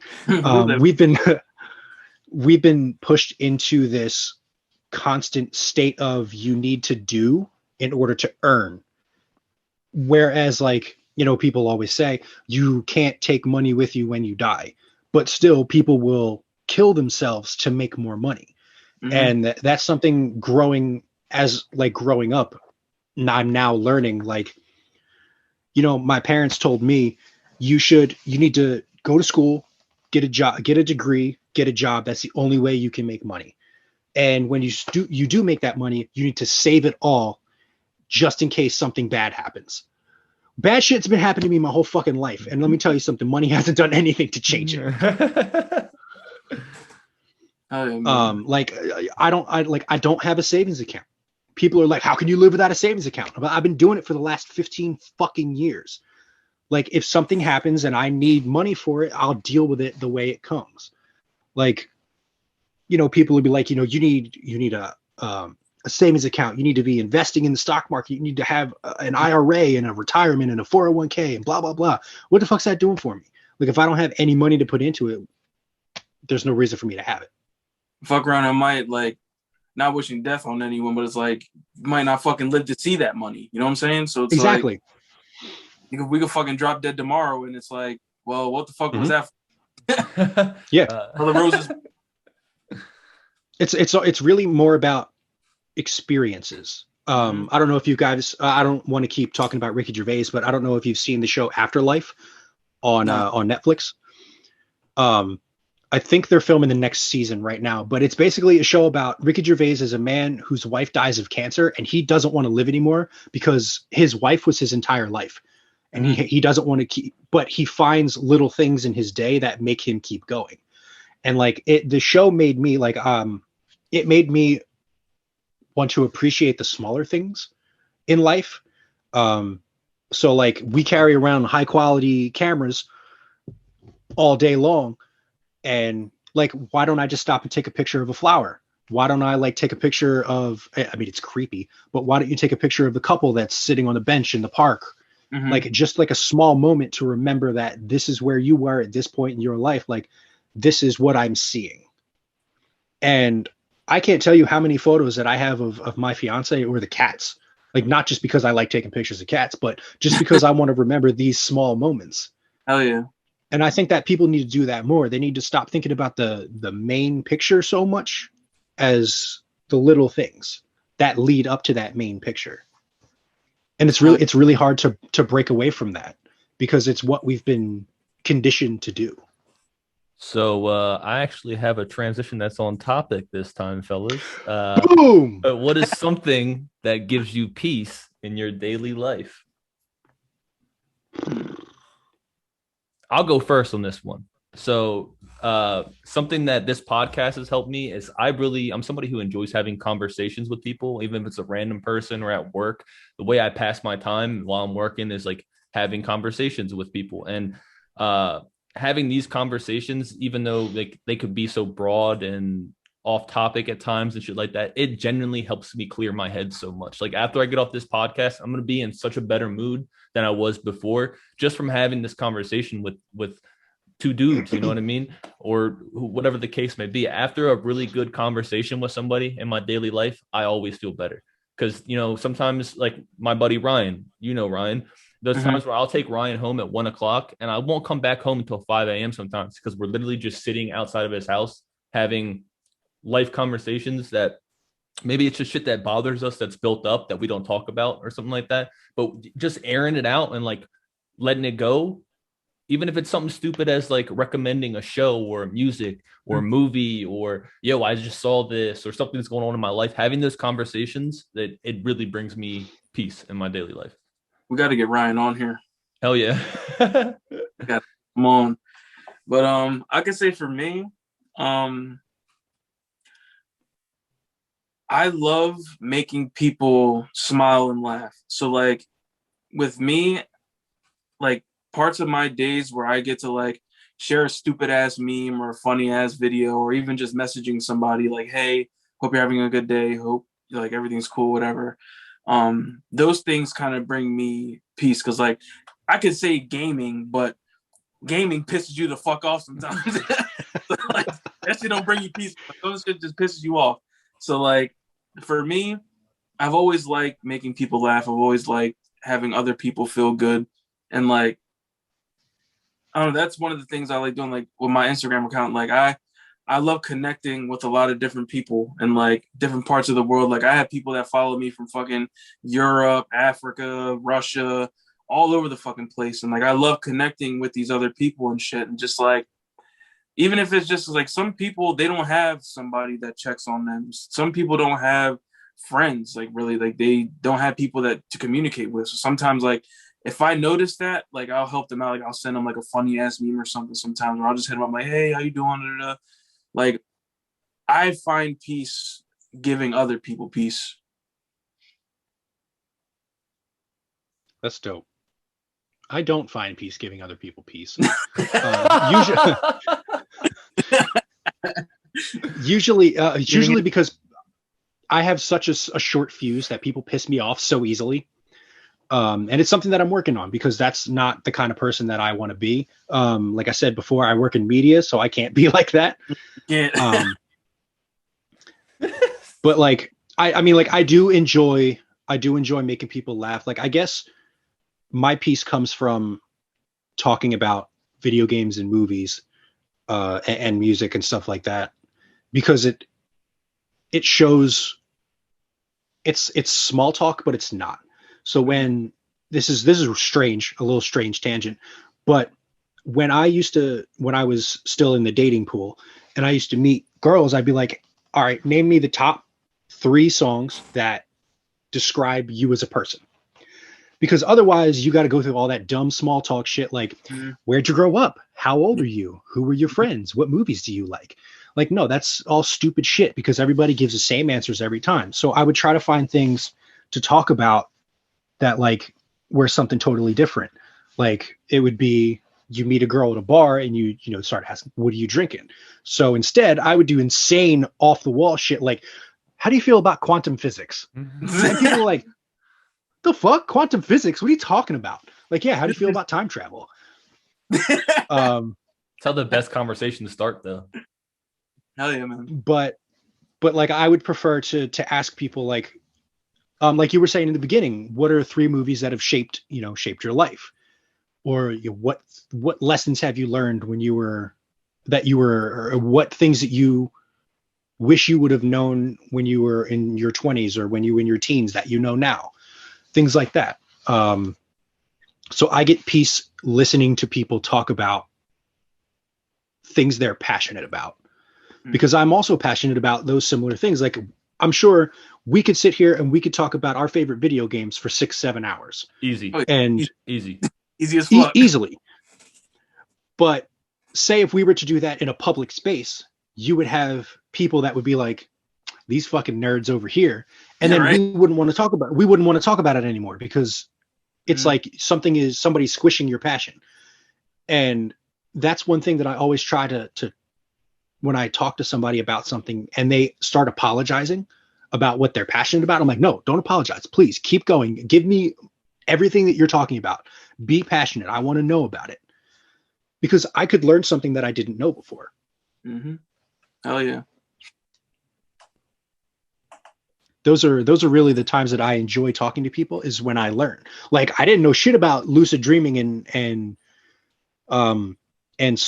sleep paralysis and sleep demons and shit like that. And now I have like a small understanding. And I hope that shit never happens to me. Maybe that sparks when it does happen. Maybe you'll be like, hey, I know I'm prepared for this. Let me try to wiggle my toes real quick. You know what I mean?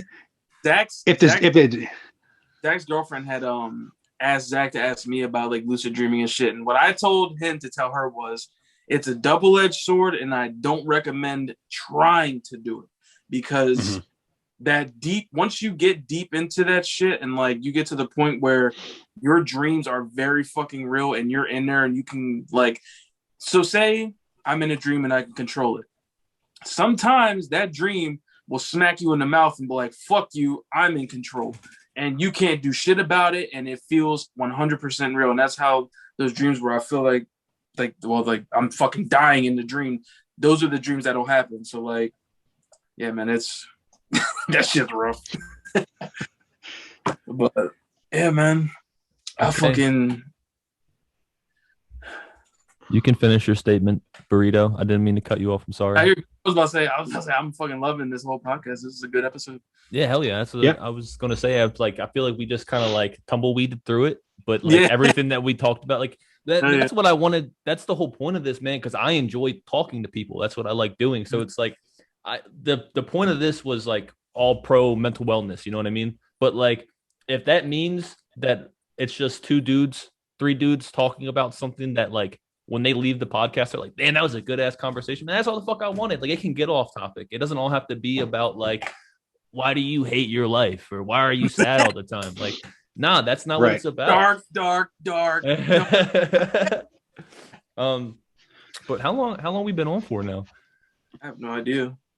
It's about to be 3 o'clock. I guess we can finish this the way we've done every time that I've had this. People love this segment. Burrito has already said his, so he doesn't have to unless he thought about something else. But I'm gonna leave it with this. What is the best piece of advice that you've ever received,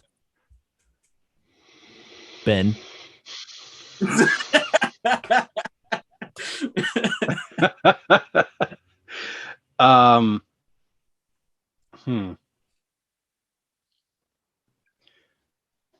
Maybe, I mean, there's a few examples, but I guess the best one is family doesn't necessarily mean blood. Because my grandfather said to me one time, you can choose your friends, but you can't choose your family. And I said, that's absolutely not true. Because I could choose to not speak to any of you ever again. And then I can choose to build my own small little family of friends if I wanted to. And that's basically what I've done. I'm the black sheep of my family. We do not get along. I don't really speak to many members of my family. But I do have friends that I consider family, that if I called them, they would be there for any amount of reasons, for any amount of distance that we are between. They would be there for me if I needed them, and vice versa. So If anybody tells you that family has to be blood, that's bullshit. Oh yeah, because that's how I'm with Zach. Like I don't talk to my dad's side of the family at all. Like I've blocked all of them out of my life. I honestly do not give a shit. And but like that's blood, like straight up blood. But Zach is not blood. But Zach is my little brother to the fucking day I die. That's my little brother. And like that family and like just like a couple of his friends, like his homie Ryan we were talking about, I consider him a brother. Like that's family. Like family doesn't need to be blood, like you're saying. It's because I've had the same people say the same thing. Oh, blood's thicker than water. I mean, it's like, not always, man. Not always. Hell yeah, man. But even in the same sense, like those family members those friends you consider family members can still fuck you over. Oh yeah, for sure. And it has happened on numerous occasions where I have been fucked by people that I thought I could trust. Mm-hmm. And it's like, is anybody really trustworthy in this world, or is everybody just out for a personal gain? So that's one of the toughest lessons I had to learn, especially when I started this. I started the base idea of this before it like turned into Serozonin was something completely different, and it turned into this. But I went into it with somebody, and they completely turned on me in every way possible. Somebody that I thought I really could trust, you know what I mean? And that shit, I'm not even going to like. It fucking hurt like really bad, and it I think it changed me as a person when it came to being so trusting with others. Like I still don't even like talking to a lot of people about shit. Like when it comes to my company and stuff like that, it's like I used to be like so passionate about it and talk about it and all that stuff, and like I would talk to about anybody that let me, like, yo, you got an ear, I'm gonna fucking talk in your ear about this for an hour. But after that shit happened, man, it made me feel bad. Like I just felt bad. It's like, damn, like was I foolish for trusting this person, or was this person wrong for doing it to me? And I was in a really bad spot for a little bit after that. So that's a good topic. So I don't mean to extend this any further. No, you're good. But yeah, this can go on forever. This is just the last question that I had. And I was like, we could talk for we could sit here for 4 hours if you wanted to. Okay. So let me ask about masculine toxicity. Because you were saying like, friends who have people that you trusted that have dicked you over. I've said the same thing. And you talked about how it hurt you. Did you express that feeling, or did you express that feeling to them like, hey, you did this thing and that shit hurt? Or did you just compress it and just be like, fuck it, I'm gonna let it go? So I'm gonna start out by saying it was a girl. Okay. And secondly, I did express everything, and I was like, I just don't understand how, like, I basically just said like, yo, I put my trust in you with this, with like our baby of an idea. And like, I let her know how bad it fucked me over and hurt me. And since then, she's reached out to me, tried to follow me on things and said that they were happy for me, for going into it. But I'm also probably not the best person to talk about toxic masculinity, because I'm somebody who, like, if I get a fucking emotional, you're gonna know about it. Like I'm not gonna. No, but that's the point. That's great, because I know a bunch of men who are like, this kid recently was my best friend. No longer. We don't speak anymore because, we got into an argument about the vaccine and all that shit. That's a whole nother argument. This dude, so met this girl he's known his whole life. They started dating. They got an apartment together. They bought a car together. He was taking care of her kids. Like, she has 3 kids, I think. One of them is, I think slightly autistic.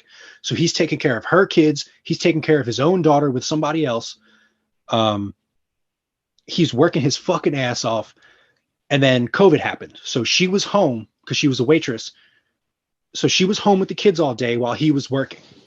And then she developed like some sort of a drinking problem. I mean, who hasn't really developed some sort of issue with the last year? Whether it be weight gain, substance abuse, whatever, whatever. So they got, they were arguing a little bit, started arguing more. She was having problems with all this alcohol she was drinking all the time.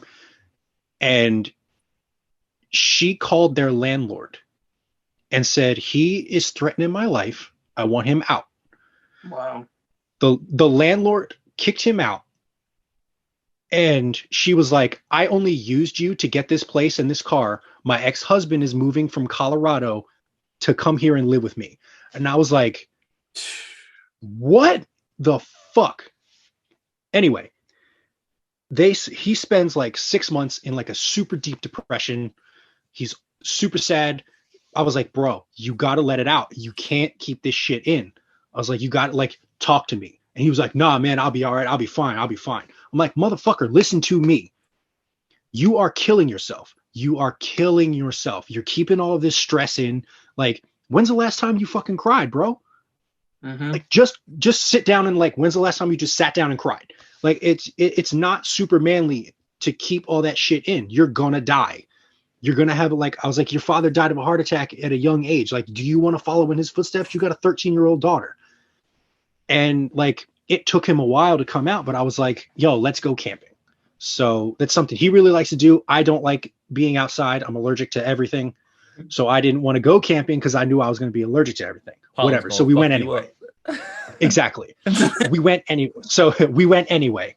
We had a good time. Like we talked about a lot of stuff. We watched some movies while we were making, meals on the fire and just enjoying being away from everything.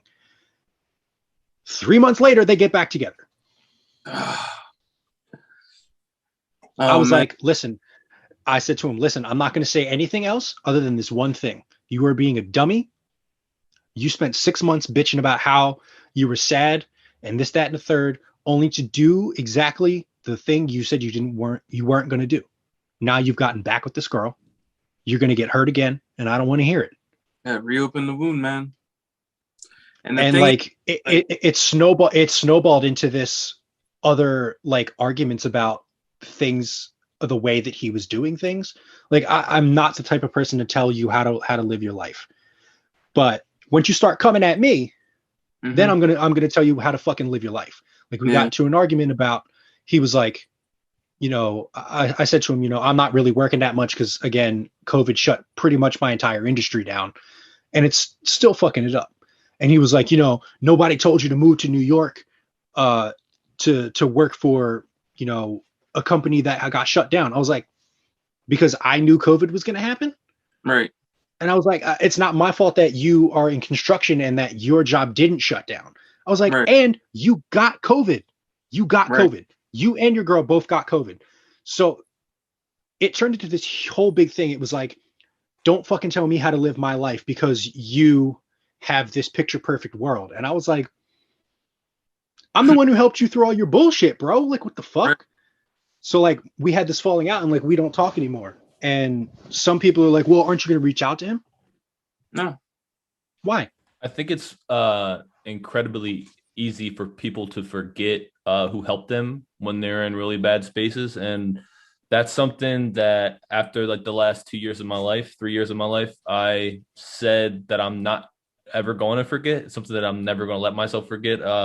My girlfriend, the girl that I'm currently with, I give her pretty close to full credit to pulling me out of the shit that I was into and like how bad of a spiral I went into.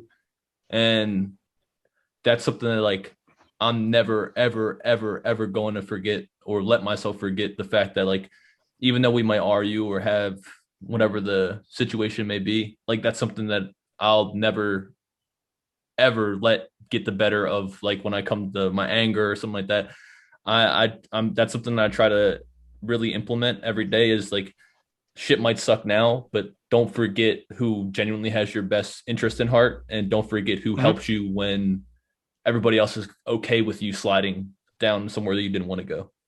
Because like what I always tell people, like with the whole like toxic masculinity thing, like because a lot of men are afraid to just show those emotions because it just automatically you're soft, you're a bitch, you're a pussy, right? Mm-hmm. To me, what I always tell people, man, is like those emotions are fucking poison, toxic. If you let that shit just sit in you and fester, it's gonna, like you said, it's gonna kill you. It's gonna fucking kill you. And I don't care how it makes me look, sound, whatever. Like, I don't give a fuck. I'll cry. I don't give a fuck. I'll let it be known how I'm feeling. Like, I'm not afraid, and you shouldn't be afraid. If you're a guy out there, you should not be afraid to express how you feel. And no matter the situation, whether it's with your girlfriend, your friends, whatever, family, let it be known how you feel. Don't let that shit sit inside you, man, at all. That was something I have. So I live with my girlfriend and my roommate, and when you live with somebody, you then that's when you really get to see like the full side of people. You know what I mean? And he knew going into this that I have a lot of my own issues that I deal with and stuff like that. And I think I have this problem where my emotions will like overrun me, and we could be sitting there watching a movie and I'll randomly burst out crying. I don't know what it is. Like, it could be like a weird ass movie. And like the first time that it happened, we were just like on our phones sitting there like doing nothing, and I like got up and I was crying, and he kind of told that something was wrong with me, but I didn't want to look at him, and he was like fucking like following me. I was like, yo, what the fuck? And I looked at him and he saw me crying. He was like, yo, what's wrong? And I'm like, dude, nothing's a matter. Like, this shit just happens to me. And like, I just need.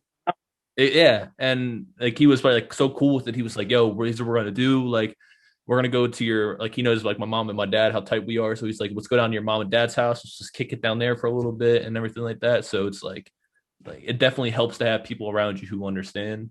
You know what I mean? Hell yeah. Yeah.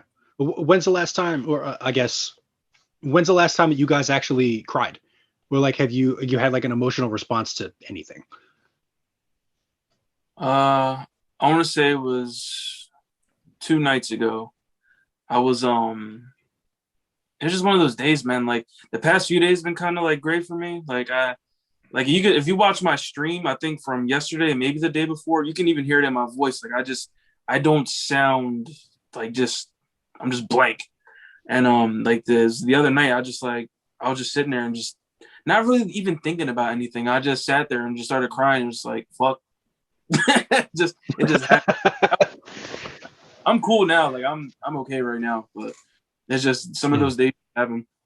I mean, it happens to me randomly. Like, sometimes I'll have to like sometimes I try and pull it back when I'm in like weird scenarios. But my dog, I have a dog. His name's Rufus. He's 16 years old. He's a Shih Tzu. He's blind and deaf. I've had him since I was a kid, and he's like one of those constants for me. Like, it didn't matter what was going on in my life. Like, he picked me as soon as he came in. Like, yo, you're my person. He would chill in my room. He would sit on my lap when I play video games. He doesn't like when I'm not around, that kind of shit. And he had a really bad seizure.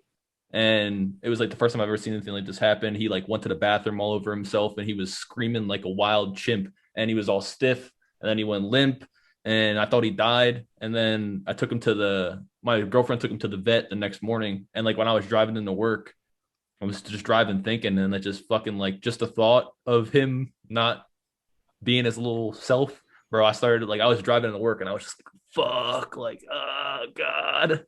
I pulled into work and I was still had shit in my eyes and everything. And that was like, I want to say like 2 weeks ago. It's like 2 weeks. Yeah. Like I was saying earlier, we have 2 cats. The one cat who is right over here snoozing his brain away. His name is Salem. He's going to be 9, I think, or 8. So he's getting up there. The day he dies, I'm going to be a fucking wreck.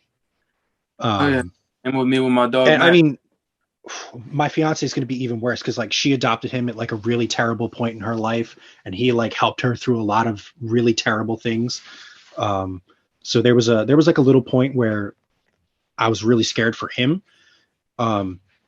He had gotten fleas, but he was like scratching so bad that he lost a shit ton of weight. Like, he looked like he was like a feral cat outside, hasn't eaten in years. He was scratching his fur off of his body. Like, there was like about that much. It was just a scab from him scratching. And like, I took him to the vet, And the vet was like, well, he's got fleas, he's got this, he's got MRSA. I'm like, Jesus Christ, cat. I mean, he's fine now. But like every now and then, like I'll think about him and I'm just like, it's going to be one of those things where he's going to die and we're going to be at the vet.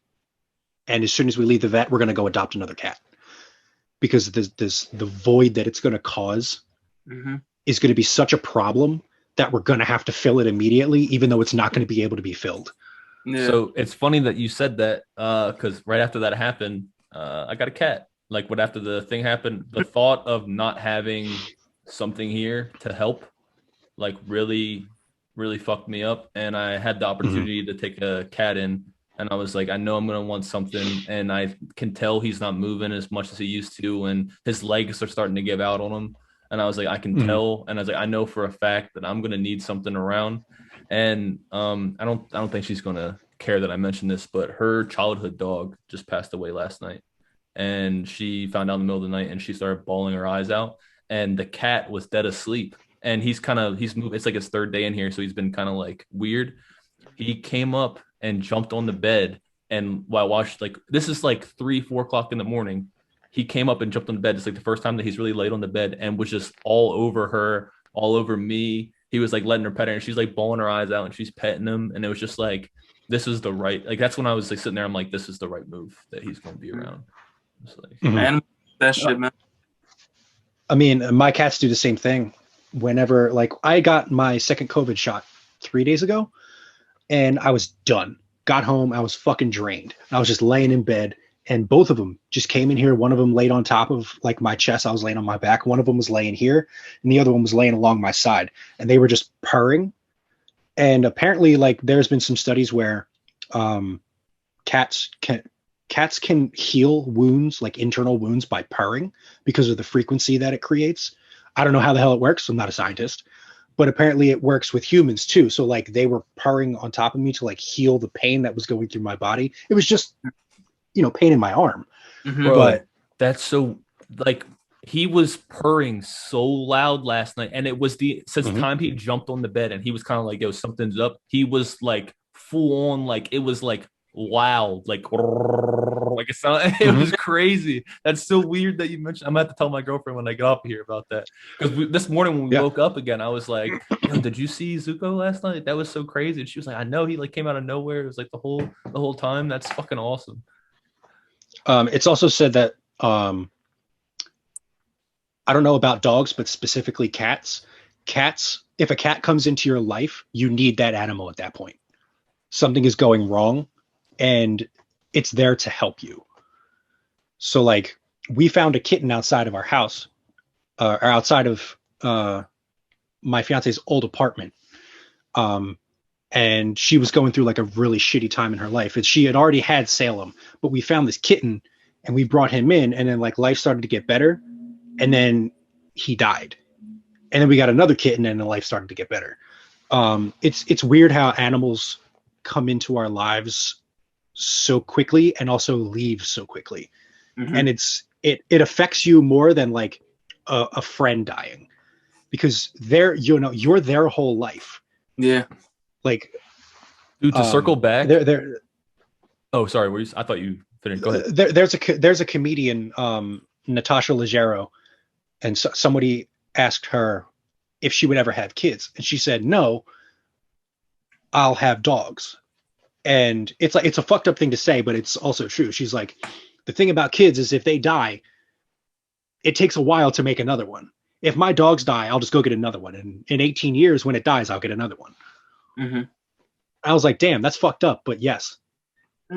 To circle back, remember our conversation? We're talking about like best gore and all that kind of shit, and like all those bad videos, man. So I can watch those, and I know it's fucked up to say, but when I was younger, I watched like a bunch of that fucked up shit. The minute I seen anything that had to do with like a dog getting killed or like somebody throwing a dog off a bridge, bro, it like unlocked the new fucking feeling of like, it was like a mixture of like fucking rage and like sadness. And I'm like, how the fuck can somebody do that to, and I'm like, it's weird. It's like a weird connection that I think we have to animals. That's, you can't I can't comprehend it sometimes. I'm just like, what the fuck? It's really shitty because animals mean more to me. Like, I don't like dogs. It's not to say that if you have a dog, I'm not coming to your house. Like, my friends have 2 Australian Huskies or Australian Shepherds, and they're loud and they shed a lot. And I love their dogs. I will pet them, but like, my neighbors downstairs have a dog, and I fucking hate that dog. But it doesn't mean that I'm gonna go out. It doesn't mean that I'm gonna go out back and feed the dog chocolate. You know what I mean? Yeah. It's just like, I'm gonna do what I can to avoid that animal. Mm-hmm. So like, when I see people harming an innocent animal, even if like, so let's say a dog bites a kid, I'm like, well, what the fuck did that kid do? Yeah, real shit. Dude, I had a German Shepherd, Akita mix named Rocco, and when I was a kid, and it was like my best friend. I lived in Bridgeport because I wasn't like allowed to like roam in Bridgeport. It wasn't like the best area and shit like that. So it was like, yeah, that was my man's. And my sister had a friend come over, and there was 2 friends. It was like the friend of the friend, my sister and her friend, and the friend of the friend was like scared to come in. And the girl got in Rocco's face and was like, "No, it's okay. Rocco's the best." Like, blah, blah, blah, like all in his face, and it nipped her cheek. And we had to get rid of the dog. And I like it in my head. I'm like, "No, fuck that. Like, this is my dog's house. Get the fuck out of its face. Like, he didn't do shit." Like, I mean, I get that, but like, come on, man. Like, this is my best buddy at the time. It's like if some random person is gonna get in my face in my house, I'm like, get the fuck out of my face. I will never understand getting rid of an animal because of something that like an outside, an outside source like that. I don't fucking come back to my house. My dog obviously does not like you. Right. Like, we had a friend stop over, and she just got a corgi, and she didn't want to leave the corgi outside in the car, so she brought the corgi in the house. Like, the cat Salem, he's the most docile cat ever. All he does is sleep, eat, and go back to sleep. That he's literally Garfield. When he doesn't hiss, he doesn't scratch, he doesn't bite, unless like we're playing and I rough him up enough that he starts biting me. But when that dog came up the stairs, he was, get the fuck out of my house. Who the fuck are you? Get out of my house. Arch thing that they do. Yeah, he was puffed, he was arched, he was swiping full claws out. I'm like, yo, are you the same cat that was just sleeping on the floor? This is my territory. Like, get up out of here. Cats and dogs are like, they know, like, they have that instinctual feeling, like, yo, you're a bad person. Get the fuck out of my space. Hell yeah. But also with dogs, like with dogs, they also can sense people who don't like dogs. So if I go into somebody's house who has a dog, the dog will immediately come to me. Like, yeah, I know you don't like me, bitch, but guess what? I'm here. But I want it like, but they want me to like them, and that's like dogs' things. Like, they can sense that I don't like them, but they want to be my friend. I know you don't like me, but you know you like this nose. Come on, pet me. Pet me. Yeah. Ooh. Yeah, exactly. And then I end up sitting on the couch, and the dog like plops itself in my lap, and I'm like, well, I guess this is my life now. Like, you don't have to want to be my friend, but I'm your friend. Exactly. That's awesome. I think what we do, like, oh damn, it's already 3:30. Well, this close, probably close to 2 hours. Probably. Oh shit, boys. Well, I appreciate y'all both for giving me 2 hours of your life, and you can never get it back. Being on. This is it. You never get it back. It was either, I do this with you guys, or I'd sit in front of Disney Plus watching The Simpsons for the 50,000th time. But I really enjoyed this, and I think we could probably do this again. Like, same with we can just start bringing back it. I think there's a lot of interesting people, especially that Cheat showed me. Like, a lot of fucking cool people. So like I think we could double down on some topics that I didn't talk about, and I think we can go into it like more in depth if you're down to do another one. Hell yeah. Yeah, absolutely. Oh hell yeah. Quick question, because this has been bothering me the whole time. Okay. Does my screen look green? Nah. Mm-mm. Because on my TV it looks perfect. Like, my skin tone looks wasp, but on my computer screen, it's tinted very green, and it's been fucking me up this whole time. It's the Grinch. Nah, you're good, bro. Yeah, you're good. Okay, because that's why I was changing the color temperature of my camera, and I kept changing the color temperature of the lights. So I'm just like, is this what's really what I look like, or do I look sick all the time? When I edit the video, I'm gonna make sure that I do like a green hue over the screen. Solid. All right, boys. Solid. This was fucking fun as shit. Hell yeah. I'm gonna throw your Instagram up there. What's your Instagram at? It's Chardander, as in the Pokemon. Hey, and everybody knows Cheeto Burrito Tetsuothezombie, but boys, this has been fun. I'm gonna make sure I get this shit uploaded. I'm gonna try to actually edit this today, and then get it up for tomorrow. And then, hell yeah, this is fun, boys. Thank you so much. Yeah, thanks for having me. This was fun. Well, we're gonna do it the fucking again. Sweet. Yeah, I'm down. All right, later, fellas. Later, yeah.